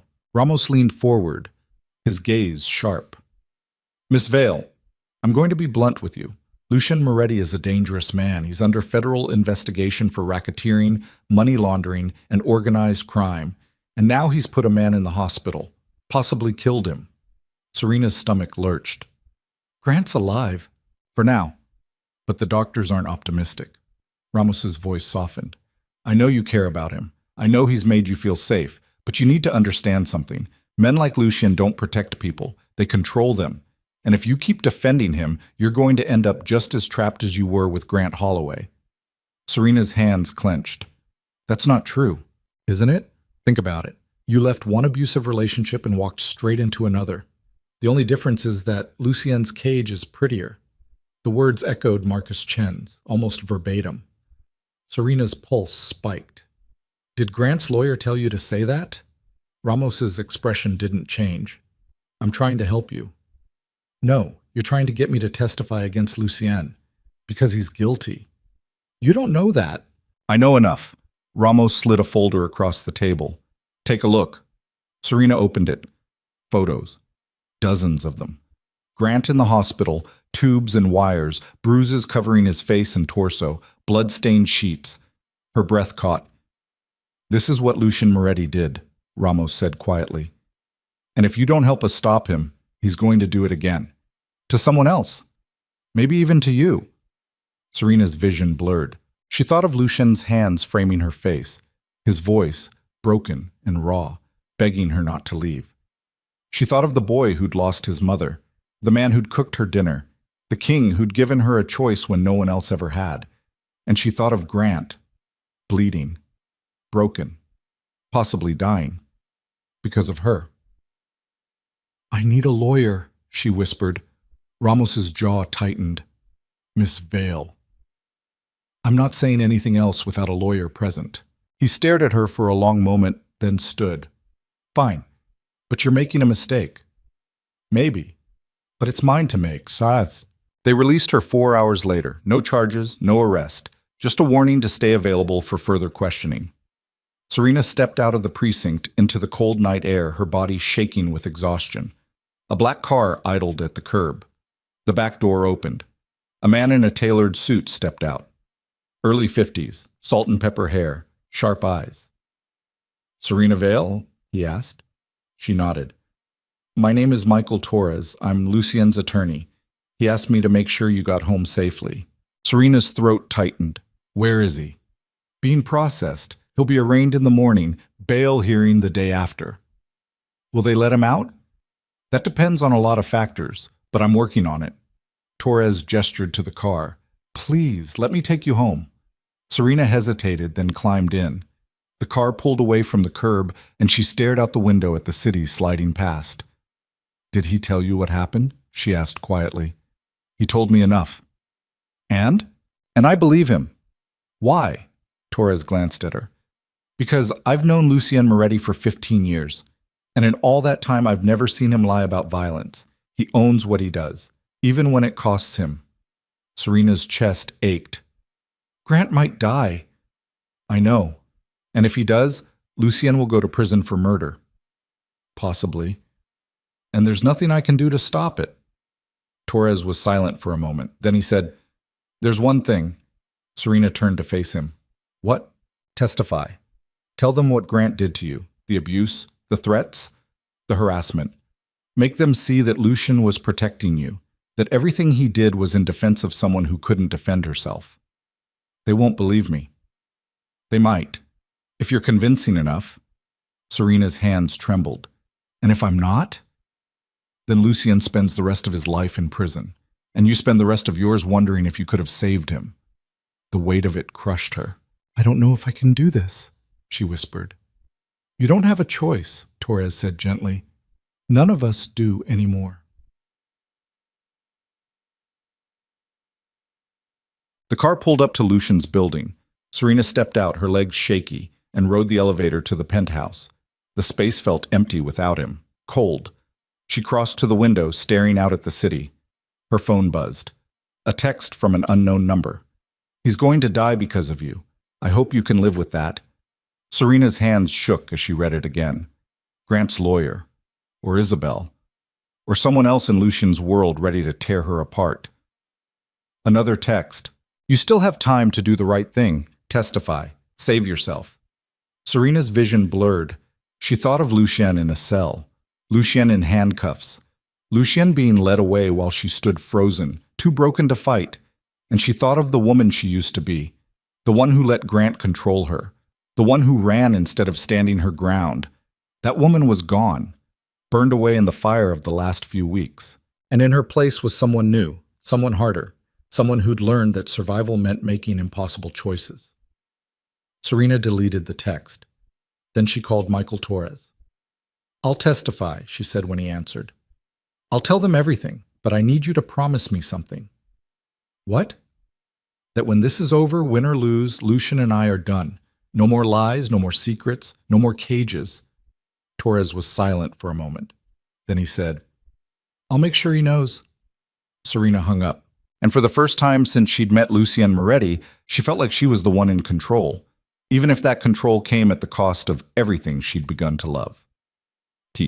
The arraignment was a circus. Reporters swarmed the courthouse steps. Cameras flashed. Microphones shoved into her face as Serena pushed through the crowd, flanked by Michael Torres and 2 security guards Lucien had hired before his arrest. Miss Vale, did Lucien Moretti kidnap you? Are you in love with him? Is it true he's connected to the Moretti crime family? She kept her head down, her jaw clenched, and said nothing. Inside the courtroom, she took a seat in the gallery. And then they brought Lucien in. Orange jumpsuit, hands cuffed in front of him, hair disheveled, stubble shadowing his jaw. But his eyes found hers immediately, and he smiled. Not the cold, controlled mask he wore for the world, but something real, something that said, I see you. I know what you're about to do, and I don't blame you. Serena's chest ached. The judge entered. The proceedings began. Bail was set at $5 million. Torres posted it within the hour. Lucien was released, and as they walked out of the courthouse together, Serena realized with a cold, creeping certainty that this was only the beginning. The real war hadn't even started yet. The courthouse steps felt like a gauntlet. Cameras exploded in bursts of white light. Reporters screamed questions that blurred together into a wall of noise. Serena kept her head down, her hand locked around Lucien's arm as Michael Torres and the security team carved a path through the mob. Mr. Moretti, did you assault Grant Holloway? Is it true you're under federal investigation? Miss Vale, are you being held against your will? Lucien's jaw was stone. He didn't flinch, didn't acknowledge them, just moved forward with the cold precision of a man who'd walked through worse. They reached the black SUV idling at the curb. Torres opened the door and Serena climbed in first, her legs shaking. Lucien followed, the door slamming shut behind them. The noise outside muted to a dull roar. The driver pulled away from the courthouse, and for a moment there was only silence. Lucien sat rigid beside her, his hands clenched in his lap. The orange jumpsuit was gone. replaced by the suit Torres had brought him. But he still looked wrong, hollow, like something vital had been carved out and left behind in that cell. "Are you okay?" Serena asked quietly. He didn't answer immediately, just stared out the window at the city sliding past. "No," he said finally. Serena's throat tightened. "Lucien, Grant's stable." His voice was flat, emotionless. "The doctors say he'll live, which means I'm not facing murder charges. Just aggravated assault. Attempted murder, if they can make it stick. Torres will fight it?" "Torres can't fight evidence, and they have plenty." Lucian turned to look at her, and the exhaustion in his eyes made her chest ache. "Security footage from the Raven Room, witness statements, hospital photos. The only thing standing between me and a conviction is you." Serena's pulse spiked. "What do you mean?" "If you testify that Grant was stalking you, that he attacked me first, that I was protecting you, it might be enough to create reasonable doubt. But if you don't—" He paused, his jaw clenching. "If you don't, I go to prison for 10 to 20 years. The weight of it crushed her. "I told Torres I'd testify," she whispered. Lucian's expression cracked. "Why?" "Because it's the truth. The truth is that I beat a man half to death because he threatened you. The truth is that I'm exactly what they say I am." "No." Serena's voice shook. "The truth is that Grant spent months terrorizing me. That he showed up at your club with a knife, that you defended yourself and me. And if the jury doesn't see that, then the system is as broken as you always said it was." Lucien stared at her for a long moment. Then he reached out, his hand cupping her cheek with a gentleness that made her want to cry. "You're going to destroy yourself for me," he said quietly. "Only if you let me." His thumb brushed across her cheekbone. "I should let you go, right now. Tell you to run and never look back. But you won't." "No, I won't." "Why not?" "Because I'm selfish, and because I need you."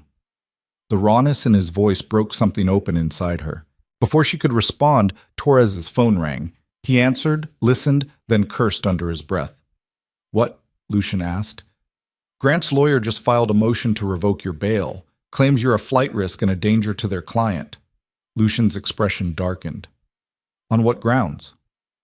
"On the grounds that you've made multiple threats against Grant Holloway and have the resources to leave the country." "That's bullshit. It's strategy. They're trying to get you back in a cell before the trial." Torres's jaw tightened. "The hearing's tomorrow morning. We need to be ready." Serena's stomach dropped. "What happens if they revoke it?" "He goes back to jail," Torres said bluntly, "and stays there until the trial, which could be months." Lucian's hands clenched into fists. "Then we don't let them revoke it." "How?" Serena asked. "By making sure they understand that I'm not going anywhere." Lucian's gaze locked onto hers.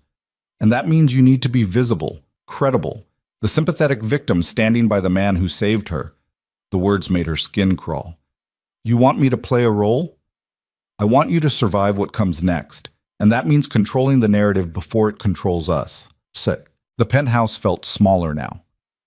Serena stood at the window, staring out at the city, while Lucien paced behind her. Torres had left to prepare for the bail hearing. The security team had swept the building for listening devices, and now it was just the two of them, trapped in the wreckage of choices neither could take back. "I need to ask you something," Serena said quietly. Lucien stopped pacing. "What?" "Did you know Grant would come after you that night?" Silence. Serena turned to face him. "Did you plan for him to show up at the Raven Room so you'd have an excuse to put him in the hospital?" Lucian's expression was unreadable. "Does it matter?" "Yes, it matters."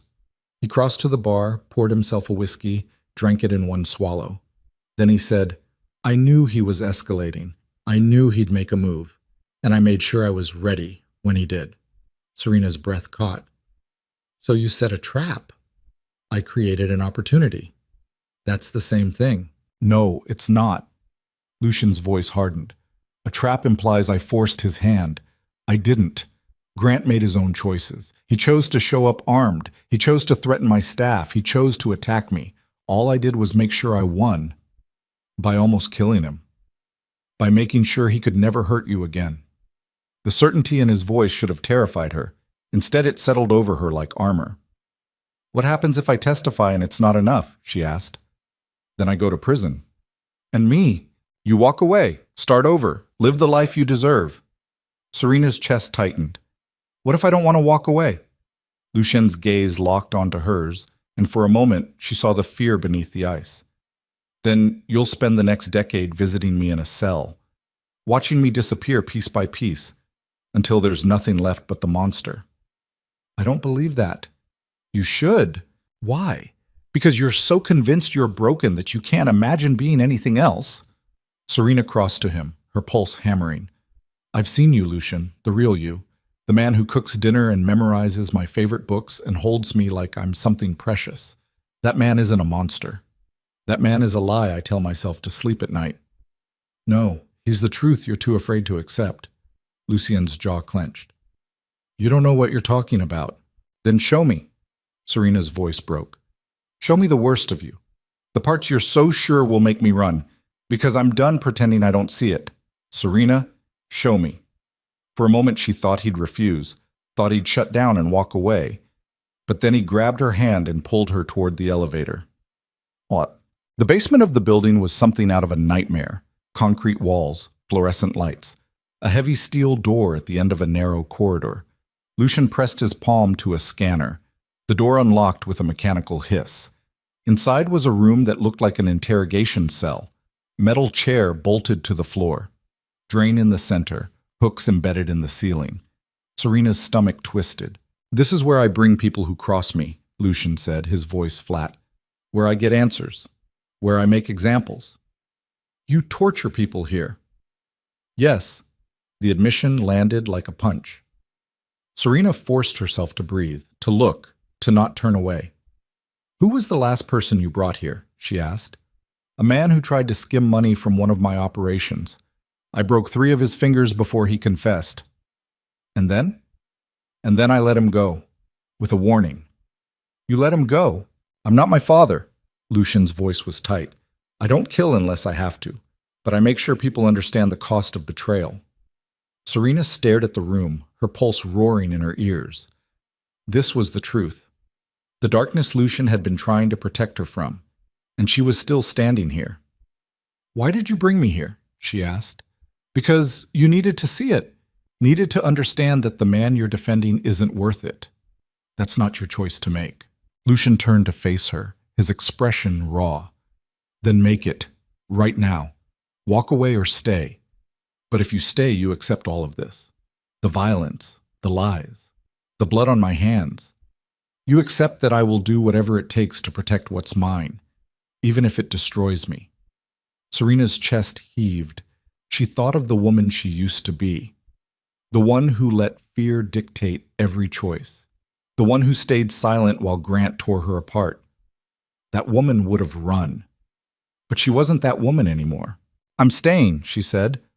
Lucien's eyes widened. Serena, I'm staying, and I'm testifying. And when this is over, you're going to stop punishing yourself for being human. I'm not. You are. She crossed to him, her hands framing his face. You're so convinced you're a monster that you can't see what's right in front of you. You saved me, Lucien, not just from Grant, from myself. And I'm not walking away from that. Lucien's hands came up to cover hers, his grip almost desperate. I don't deserve you, he whispered. Too bad. You're stuck with me. And then she kissed him. Kissed him in the room where he tortured people. Kissed him with blood metaphorically on his hands and darkness in his soul. Kissed him like he was the only solid thing in a world spinning out of control. When they broke apart, Lucien's forehead rested against hers, his breathing ragged. If we do this, he said quietly, if we fight this together, there's no going back. You'll be tied to me forever. In the eyes of the law, the media, my enemies, you'll never be free of it. Then I guess we'd better win.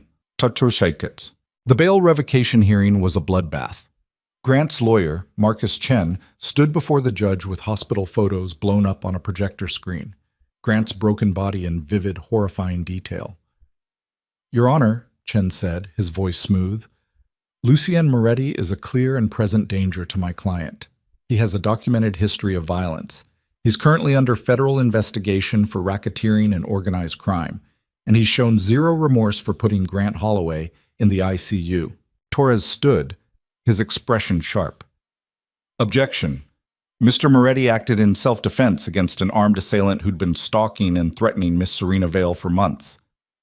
There's no evidence of a weapon, Chen countered, because it was removed from the scene before police arrived, likely by Mr. Holloway's own associates to create exactly this narrative. The judge's gaze flicked between them. Does the defense have proof of this claim? We're working to obtain surveillance footage from nearby businesses. But more importantly, Your Honor, we have testimony from Miss Vale herself, detailing the months of abuse and harassment she suffered at Mr. Holloway's hands. Chen's expression hardened. Miss Vale is hardly a credible witness.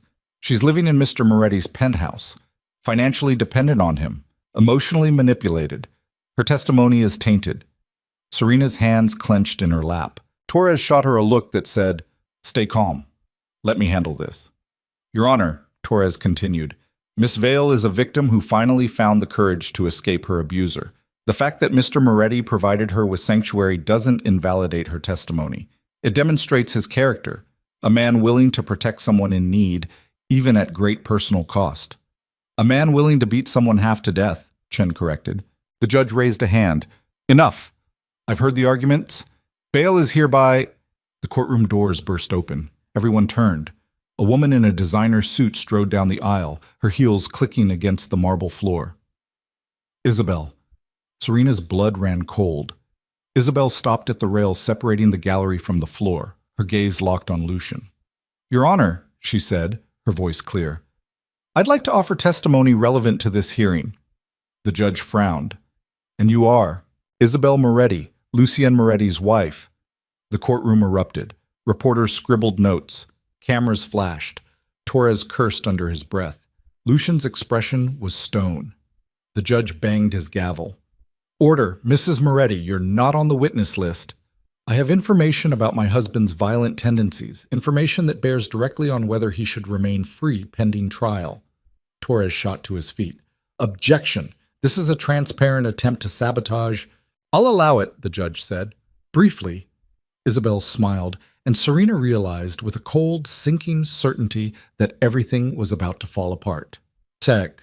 Isabel took the stand with the poise of someone who'd been preparing for this moment for years. Chen approached her, his expression carefully neutral.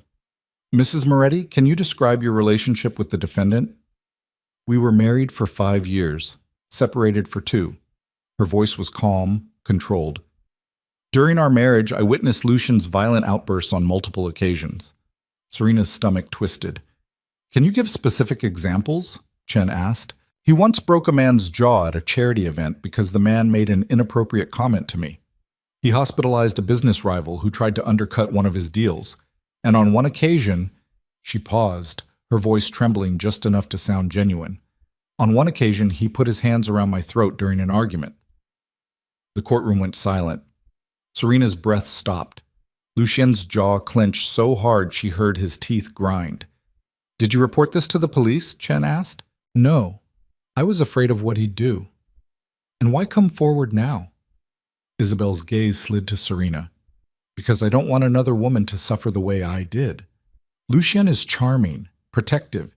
He makes you feel safe until he doesn't, and by then it's too late to leave. Serena's hands shook with rage. Torres stood. Your Honor, I'd like to cross-examine. Proceed. Torres approached Isabel like a predator circling prey. Mrs. Moretti, you testified that your husband choked you during an argument. When did this occur?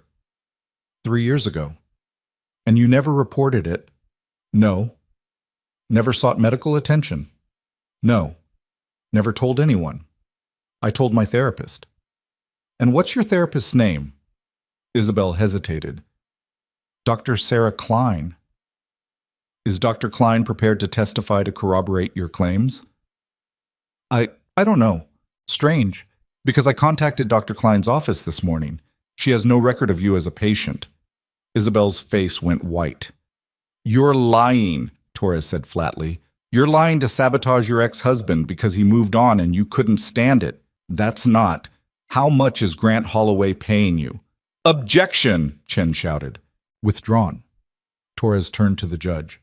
Your Honor, this witness has no credibility. Her testimony is fabricated, and I have evidence proving she's been in contact with the plaintiff's legal team for weeks. He slid a folder across the bench. The judge opened it, scanned the contents, then looked at Isabel with cold fury. Mrs. Moretti, if I find that you've perjured yourself in my courtroom, I will hold you in contempt. Do you wish to revise your testimony? Isabel's hands trembled. Answer the question. I may have exaggerated some details. The judge's expression hardened. Step down, now. Isabel fled the stand, her face burning with humiliation. The judge turned to Chen. Do you have any credible witnesses, counselor? Chen's jaw tightened. No, Your Honor. Then bail stands. Mr. Moretti is to remain free pending trial, with the condition that he surrender his passport and submit to electronic monitoring. The gavel came down. We're adjourned. The courtroom erupted again. Serena's chest heaved with relief. Lucian turned to her, and for the first time since his arrest, she saw hope in his eyes. They'd won. For now. Outside the courthouse, the media frenzy was worse than before. Serena and Lucian pushed through the crowd, flanked by security, Torres barking no comment at every question hurled their way. They reached the SUV, climbed in. The door slammed shut. Silence. Lucian's hands shook as he pulled off the electronic monitoring bracelet the bailiff had just fitted to his ankle. That was close, Torres said from the front seat. Too close, Lucian's voice was tight. Isabel was supposed to be handled. She was, until Grant's team got to her first. How much did they pay her? Does it matter? The judge saw through it. We're fine. For now. Lucian turned to Serena, his expression raw. You okay? She nodded, even though her hands were still shaking. Yeah. She lied about the choking. I know. I never put my hands on her, never. I know. Lucian's jaw clenched. You believe me. Of course I do. Why? Because I've seen you. Really seen you. And the man I know wouldn't do that. Something in Lucian's expression cracked. He pulled her close, his arms wrapping around her like a vice, and Serena felt the tremor running through his body. He was terrified, and so was she. That night, Serena couldn't sleep. She lay in Lucian's bed, staring at the ceiling, while he sat at the window, a glass of whiskey in his hand. Come to bed, she said quietly. Can't. Why not? Because if I close my eyes, I see a cell, and I don't know if I'm strong enough to go back. Serena sat up, her chest aching. You're not going back. You don't know that. I do, because I'm going to make sure they see the truth. Lucien turned to face her, and the vulnerability in his eyes made her want to cry. What if the truth isn't enough? He asked. Then we'll make it enough. He crossed to the bed, sat beside her, his hand finding hers. I don't deserve you, he whispered. Stop saying that. It's true. No, it's not. Serena's voice broke. You're not perfect, Lucien. You're violent and controlling, and you've done terrible things. But you're also kind and protective, and you've given me something no one else ever has. What? A choice. Lucien's grip tightened. Grant never gave me a choice, Serena continued. He controlled everything. My money, my friends, my freedom. But you gave me space. You gave me options. You let me leave if I wanted to, and that's the difference between you and him. I'm still a monster.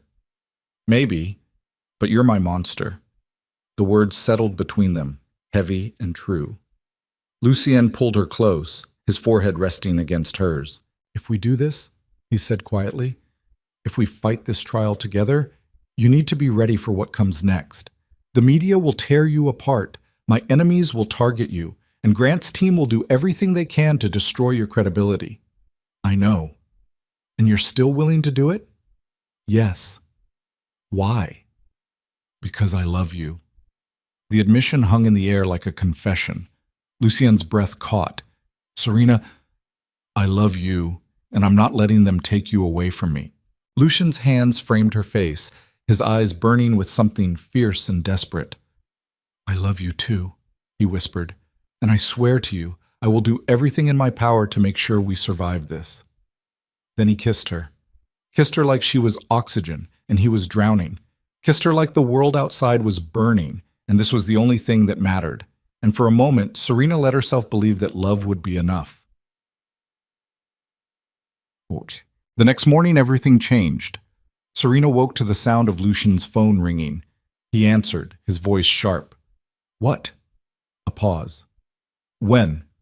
Another pause. His expression went cold. I'm on my way. He hung up, already moving. What happened? Serena asked. Grant's awake, and he's talking to the feds. Serena's stomach dropped.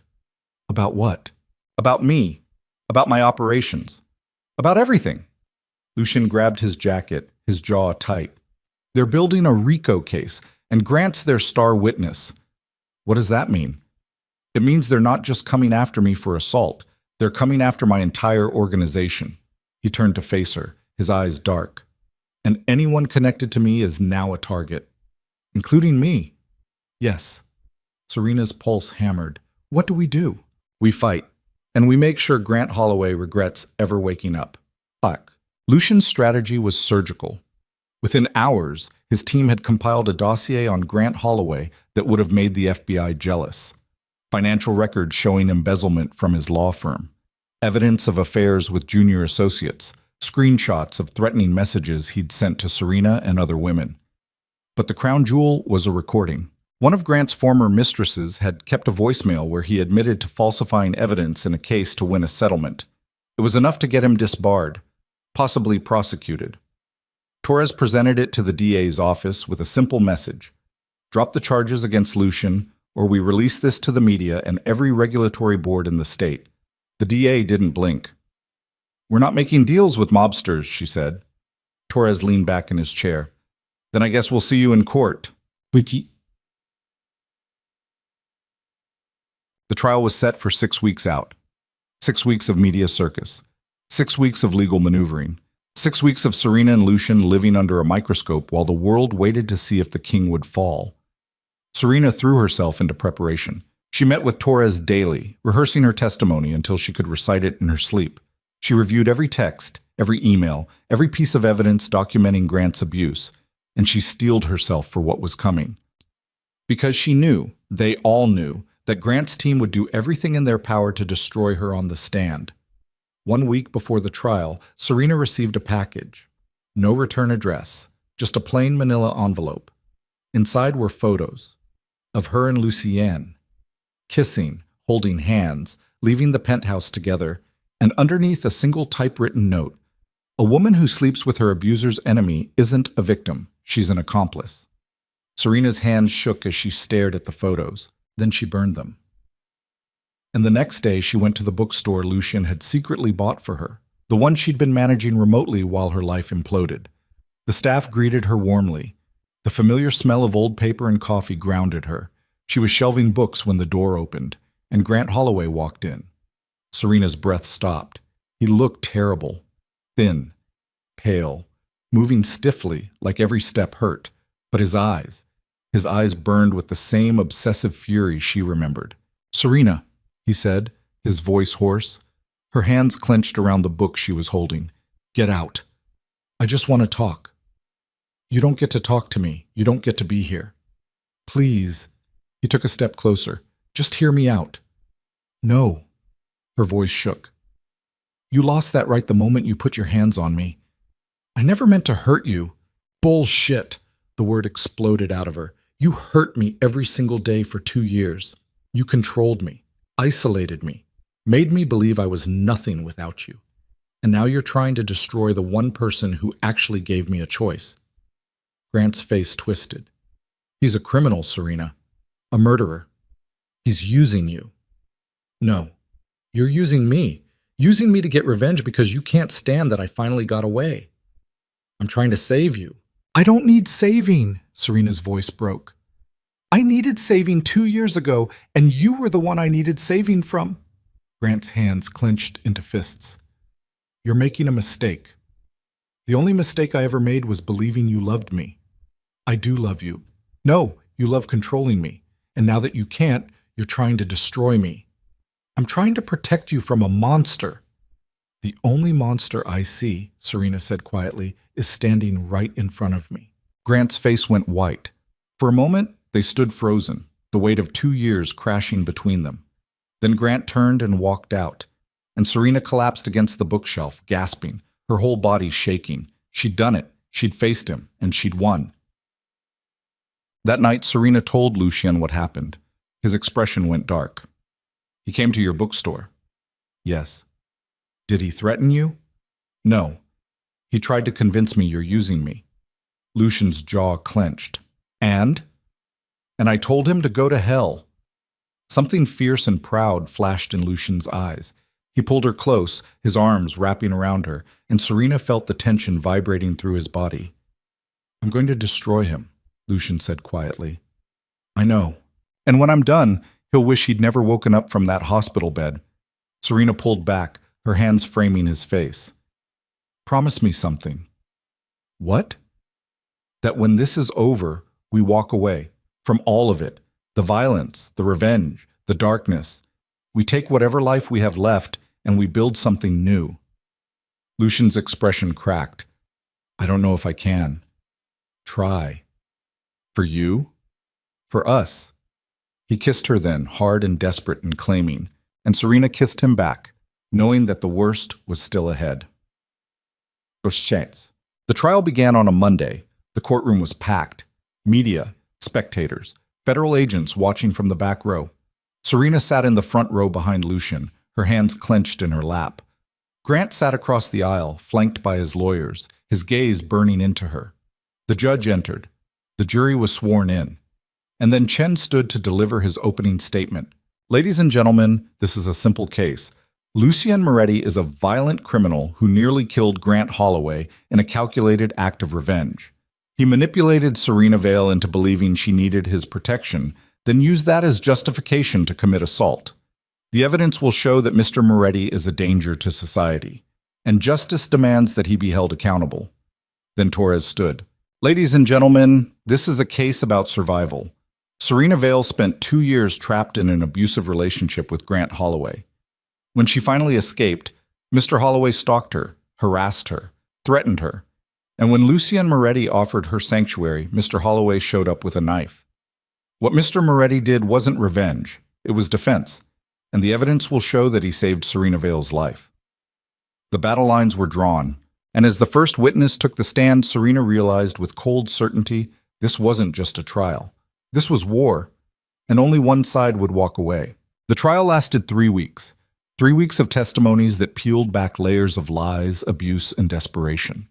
3 weeks of Serena watching Lucien sit stone-faced at the defense table while prosecutors painted him as a monster, and Torres fought to prove he was something more complicated than that.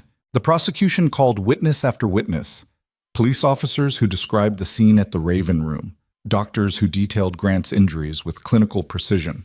A forensic expert who testified that the force required to inflict such damage suggested intent to kill, not self-defense. But Torres was relentless. He brought in Serena's former co-workers from the bookstore who testified about the bruises they'd seen. Her landlord who confirmed she'd moved suddenly in the middle of the night, forfeiting her security deposit. A domestic violence counselor who explained the psychological patterns of abuse and why victims often don't report. And then, on the 14th day of trial, Torres called Serena to the stand. She walked to the witness box on legs that threatened to give out. Her hand shook as she placed it on the Bible for the oath. She avoided looking at Grant, avoided looking at the jury, avoided looking at anyone except the court clerk who asked her to state her name. Serena Marie Vale. Her voice came out steadier than she felt. Torres approached with the calm confidence of a man who'd prepared for this moment for weeks. Miss Vale, can you describe your relationship with Grant Holloway? Serena's throat tightened. We dated for 2 years. And during those 2 years, how would you characterize his behavior toward you? At first, he was charming, attentive. But over time, he became controlling. He monitored my phone, decided who I could see, made me quit friendships he didn't approve of. Did he ever physically harm you? Yes. Can you give specific examples? Serena's hands clenched in her lap. He grabbed my wrist so hard he left bruises. He shoved me into furniture. Once, he squeezed my throat during an argument until I couldn't breathe. A ripple went through the courtroom. Grant's lawyer, Chen, stood. Objection. There's no evidence to support these claims. Torres pulled out a folder. Your Honor, I have medical records showing Miss Vale sought treatment for a wrist injury she claimed was from a fall, photographic evidence of bruising on her arms and neck, and testimony from witnesses who saw these injuries. The judge nodded. Overruled. Continue. Torres turned back to Serena. What happened when you tried to leave? He told me he'd destroy my life, that no one would believe me, that I'd lose everything. Her voice cracked. And I believed him. Why? Because he had power, money, connections. And I had nothing. So what changed? Serena's gaze flicked to Lucien for the first time. He was watching her, his expression unreadable, but she saw the tension in his shoulders, the whiteness of his knuckles where his hands gripped the table. I couldn't breathe anymore, she said quietly. I realized that staying was killing me. So I left. I grabbed my purse and my phone and I ran. And where did you go? Into the rain. I didn't have a plan. I just needed to get away. And that's when you entered the Raven Room. Yes. Can you describe what happened that night? Serena took a breath, then walked the jury through every detail. The rain, the warmth, Lucien's offer of sanctuary, the penthouse, the safety she felt for the first time in years. And during this time, Torres asked, did Mr. Moretti ever force you to stay against your will? No, he told me I could leave whenever I wanted. Did he ever threaten you? No. Did he ever hurt you? No. Then why did you stay? Serena's eyes filled with tears. Because he made me feel safe. Because he saw me as a person, not a possession. Because for the first time in 2 years, I could breathe. Torres let that settle. Then he said, tell the jury about the night Grant Holloway showed up at the Raven Room. Serena's voice shook as she described Grant's escalation. The phone calls. The threats. The night he showed up at Lucien's club, armed and unhinged. Did you see the knife? Torres asked. I didn't see it that night, but Lucien told me Grant had one, and I believed him. Why? Because Grant had been threatening to kill himself if I didn't come back. Because he was obsessed. Because I knew what he was capable of. Torres nodded. No further questions. Chen stood for cross-examination, his expression sharp. Miss Vale, you testified that Mr. Moretti made you feel safe, but isn't it true that within weeks of meeting him, you discovered he was the head of a criminal organization? Serena's jaw tightened. Yes. And yet you stayed. Yes. Because he was wealthy, powerful. He gave you things Grant couldn't. No. Because he gave me a choice. A choice? Chen's voice dripped with skepticism. You went from one controlling man to another. The only difference is that Lucien Moretti is better at hiding it. That's not true. Isn't it? You're living in his penthouse, managing a bookstore he bought for you, financially dependent on him. How is that different from your relationship with Grant? Because Lucien doesn't own me. Serena's voice rose. He doesn't monitor my phone. He doesn't tell me who I can see. He doesn't hurt me when I disagree with him. Grant did all of that. And you're twisting the truth to protect a man who terrorized me for 2 years. Chen's expression hardened. Or maybe you're twisting the truth to protect a man who beat your ex-boyfriend nearly to death. Grant attacked Lucien with a knife. There's no evidence of that. Because someone removed it, or because it never existed. Chen leaned forward. Isn't it possible, Miss Vale, that you've convinced yourself of a narrative that justifies your choices? That you've fallen for a dangerous man and now you're doing whatever it takes to keep him out of prison? Serena's hands shook. No. No further questions. Torres stood for redirect. Miss Vale, are you in love with Lucien Moretti? Serena's breath caught. She looked at Lucien, saw the vulnerability in his eyes, and made a choice. Yes. And does that love make your testimony less truthful? No, it makes it more truthful, because I know what it's like to love someone who hurts you, and Lucien has never hurt me. Not once. Torres nodded. No further questions. Serena stepped down, her legs barely holding her. As she walked back to her seat, Grant's gaze burned into her. She forced herself to meet his eyes. And she saw it. The hatred. The obsession. The refusal to let go. He was never going to stop. Not unless someone made him. The prosecution rested 2 days later. The defense called their final witness, Lucien Moretti. The courtroom went silent as Lucien took the stand. He wore a charcoal suit, perfectly tailored, his expression calm. But Serena saw the tension in his jaw, the way his hands gripped the armrest just a little too tightly. Torres approached. "Mr. Moretti, can you tell the jury what happened the night of the incident?" Lucien's voice was steady, controlled. "Grant Holloway showed up at my club. He was agitated, demanding to see Serena. My staff tried to remove him peacefully, but he became violent." "What did you do?" "I went downstairs to handle it myself." "And?" "He had a knife. He threatened to kill me if I didn't bring Serena to him, so I disarmed him." "How?" "I broke his wrist. Then I subdued him." "By beating him?" Lucien's jaw clenched. "Yes." "Why?" "Because he was a threat. To me, to Serena, to everyone in that club. And I made sure he understood that if he came near her again, he wouldn't walk away." "Do you regret it?" Lucien was silent for a moment. Then he said, "I regret that it came to that. But I don't regret protecting Serena." Torres nodded. No further questions. Chen stood, circling Lucien like a shark. "Mr. Moretti, you testified that Grant Holloway had a knife, but no knife was recovered from the scene. Why is that?" "Someone removed it before the police arrived." "Who?" "I don't know." "You don't know, or you won't say?" Lucien's gaze was ice. "I don't know." "Convenient." Chen crossed his arms. "Isn't it true that you've been under federal investigation for racketeering and organized crime?" "Yes." "Isn't it true that you've been accused of extortion, money laundering, and violent enforcement of illegal contracts?" "I've been accused of many things. I haven't been convicted of any of them." "Because witnesses disappear. Evidence vanishes. People are too afraid to testify against you." "Or because the accusations are false." Chen's expression hardened. "You expect this jury to believe that a man with your history acted in self-defense?" "I expect this jury to look at the evidence and see the truth. The truth is that you're a violent criminal who beat a man nearly to death because he dared to challenge you.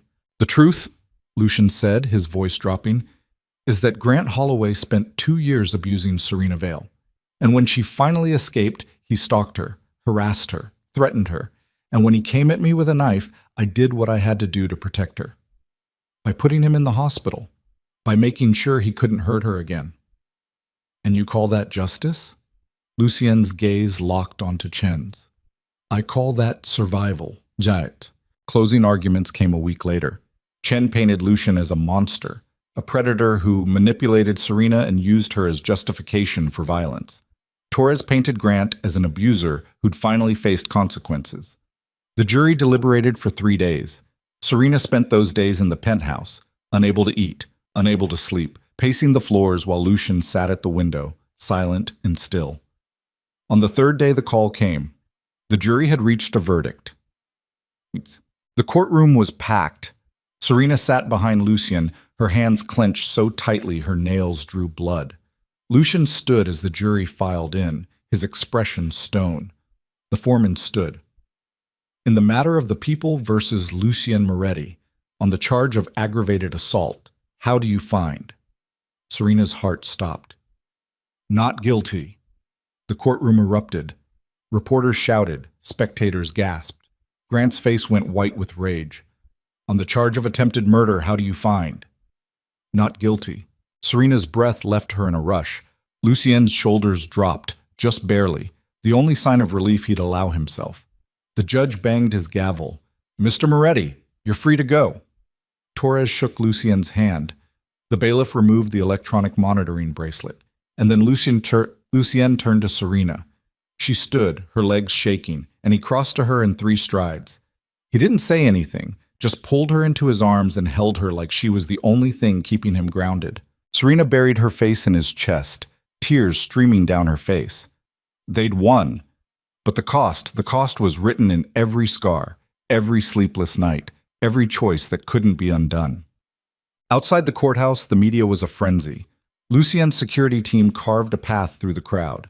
Serena kept her head down, Lucien's arm around her shoulders. "Mr. Moretti, how do you feel about the verdict?" Do you have any comment for Grant Holloway? Miss Vale, are you and Mr. Moretti in a relationship? They didn't answer, just kept moving until they reached the SUV. Inside, the world went quiet.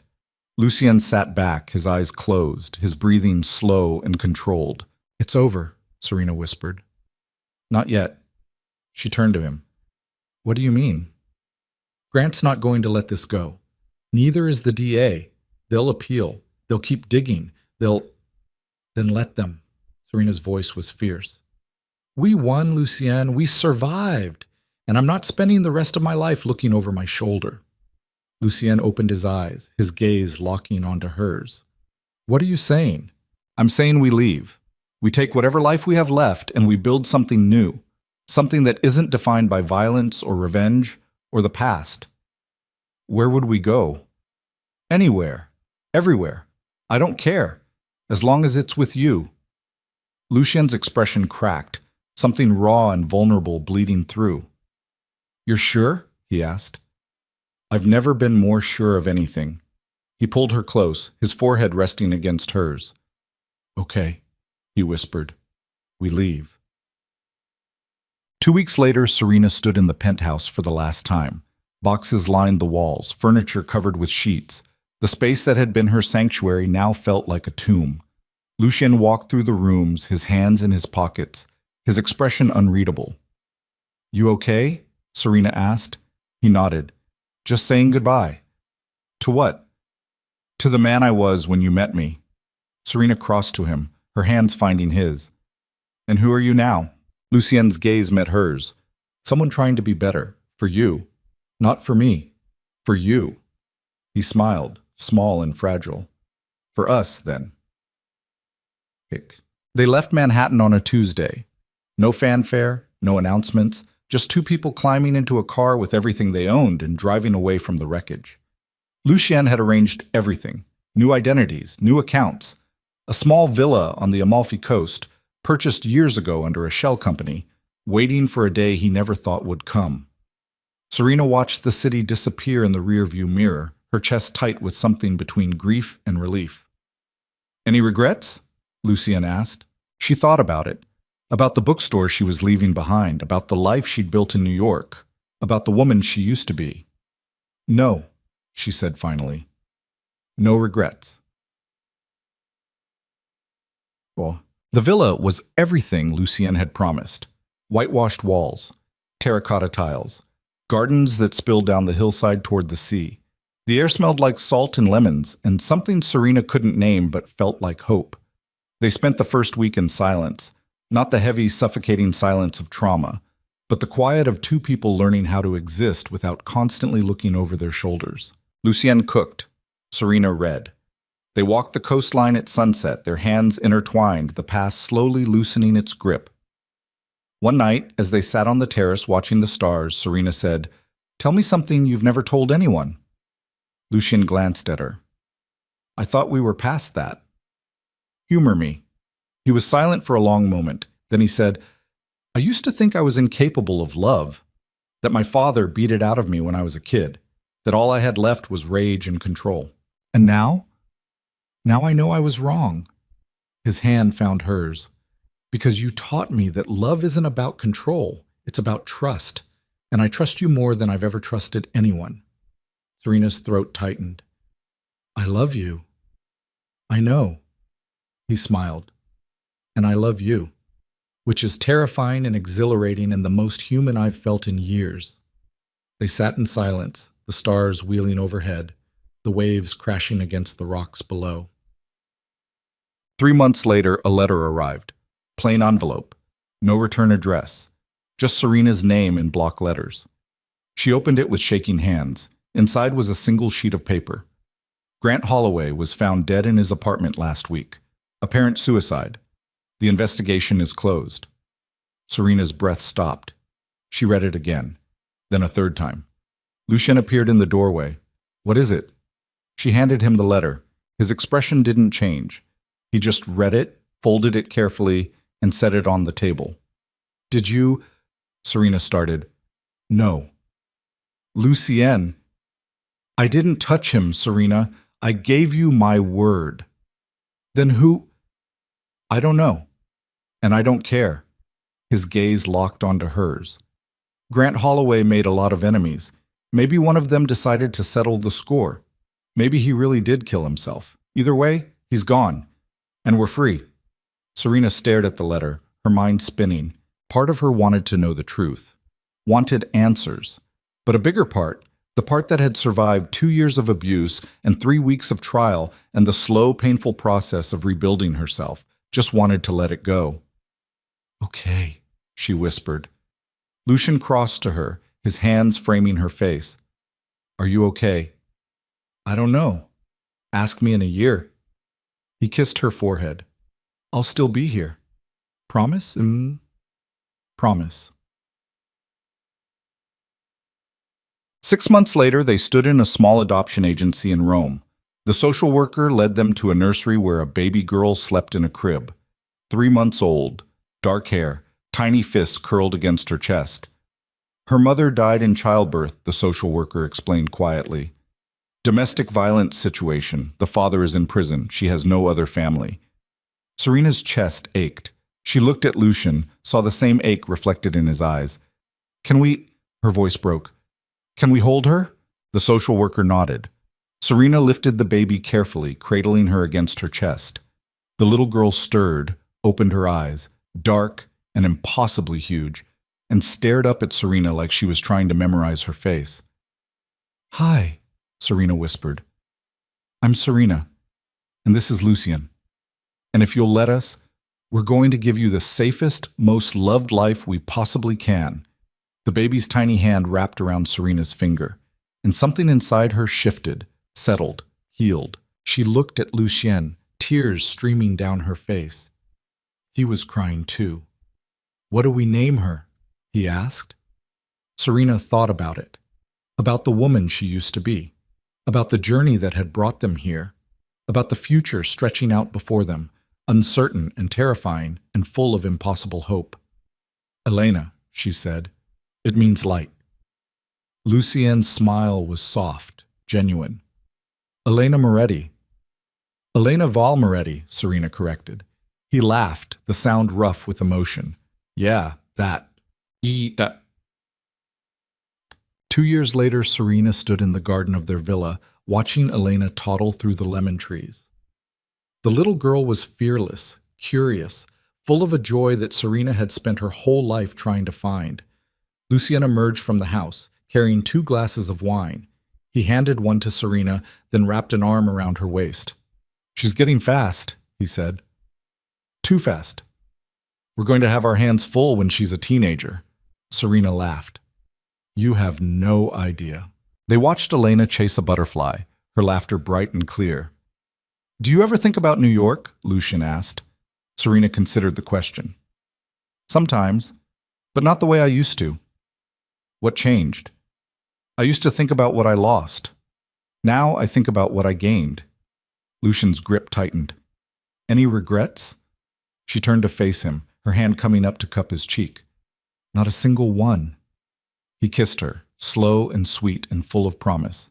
When they broke apart, Elena was tugging on Serena's skirt, babbling in Italian and English and her own made-up language. Serena scooped her up, settling her on her hip. What is it, Piccola? Elena pointed at the sky, where the sun was setting in streaks of gold and pink. Pretty, she said. Yes, Serena agreed, her throat tight. Very pretty. Lucien's arm came around both of them, and for a moment they stood there, a family built not from perfection, but from survival, from choices made in darkness that somehow led to light, from scars that no longer hurt. That night, after Elena was asleep, Serena and Lucien sat on the terrace. The stars were out, the sea was calm, the air was warm. Tell me something, Lucien said. What? Are you happy? Serena thought about it, about the woman who'd stumbled into the Raven Room 2 years ago, soaked and terrified and convinced she'd never be free, about the journey that had brought her here, the choices, the pain, the impossible transformative love. Yes, she said. I'm happy, even with everything we've been through, especially because of it. She turned to face him. I'm not the same person I was when we met, and neither are you. We're broken and scarred and far from perfect, but we're also free, and we're together, and we have Elena, and that's more than I ever thought I'd have. Lucien's hand found hers, their fingers intertwining. I love you, he said. I love you too. They sat in silence, the weight of the past slowly dissolving into the peace of the present. And for the first time in her life, Serena didn't feel the need to look over her shoulder, didn't feel the need to run, because she'd finally found what she'd been searching for all along. Not safety in the absence of danger, but strength in the face of it. Not a man to save her, but a partner to stand beside her. Not a cage, no matter how gilded, but a choice, made freely and fiercely every single day. Years later, when Elena was old enough to ask questions, Serena would tell her the truth. Not the sanitized version, not the fairy tale, but the real story. About a woman who ran through the rain and found shelter in the most unlikely place. About a man who'd spent his life building walls and learned to tear them down. About violence and healing and the messy, complicated work of becoming whole. And she would tell Elena that happy endings aren't about perfection. They're about survival. About choosing love even when it's terrifying. About building a life from the wreckage and refusing to let the past define the future. Because the most dangerous thing Serena ever did wasn't falling for a mafia king. It was choosing to stay when everything in her screamed to run. It was trusting that the hands capable of such violence could also hold her with impossible gentleness. It was believing that the monster she feared could become the man she loved. And in the end, that choice, that impossible, reckless, transformative choice, made all the difference. Not because it was easy, but because it was real. On a warm evening in late spring, Serena stood at the edge of the terrace, watching the sun sink into the Mediterranean. Elena was 7 now, bright and bold and nothing like the broken baby they'd adopted. She was inside, practicing piano, the notes drifting through the open windows. Lucien emerged from the house, older now, silver threading through his dark hair. But his eyes were the same, sharp, intense, softened only when they looked at her. What are you thinking about? He asked. Serena smiled. About the woman I used to be. And I'm grateful she was brave enough to walk through that door. Lucien pulled her close, his arms wrapping around her from behind. So am I, he murmured against her hair. They stood there, watching the sky turn gold, then pink, then deep purple. And Serena realized that this quiet, ordinary moment was what she'd been fighting for all along. Not grand gestures or dramatic rescues, but the simple, profound peace of being seen, being chosen, being loved. The rain that had driven her into the Raven Room that night felt like a lifetime ago. But the shelter she'd found there, the safety, the strength, the love, that was forever. And as the stars began to appear overhead, Serena made a silent promise to the woman she used to be. You survived. You fought. You chose to live. And look where it brought you. Home.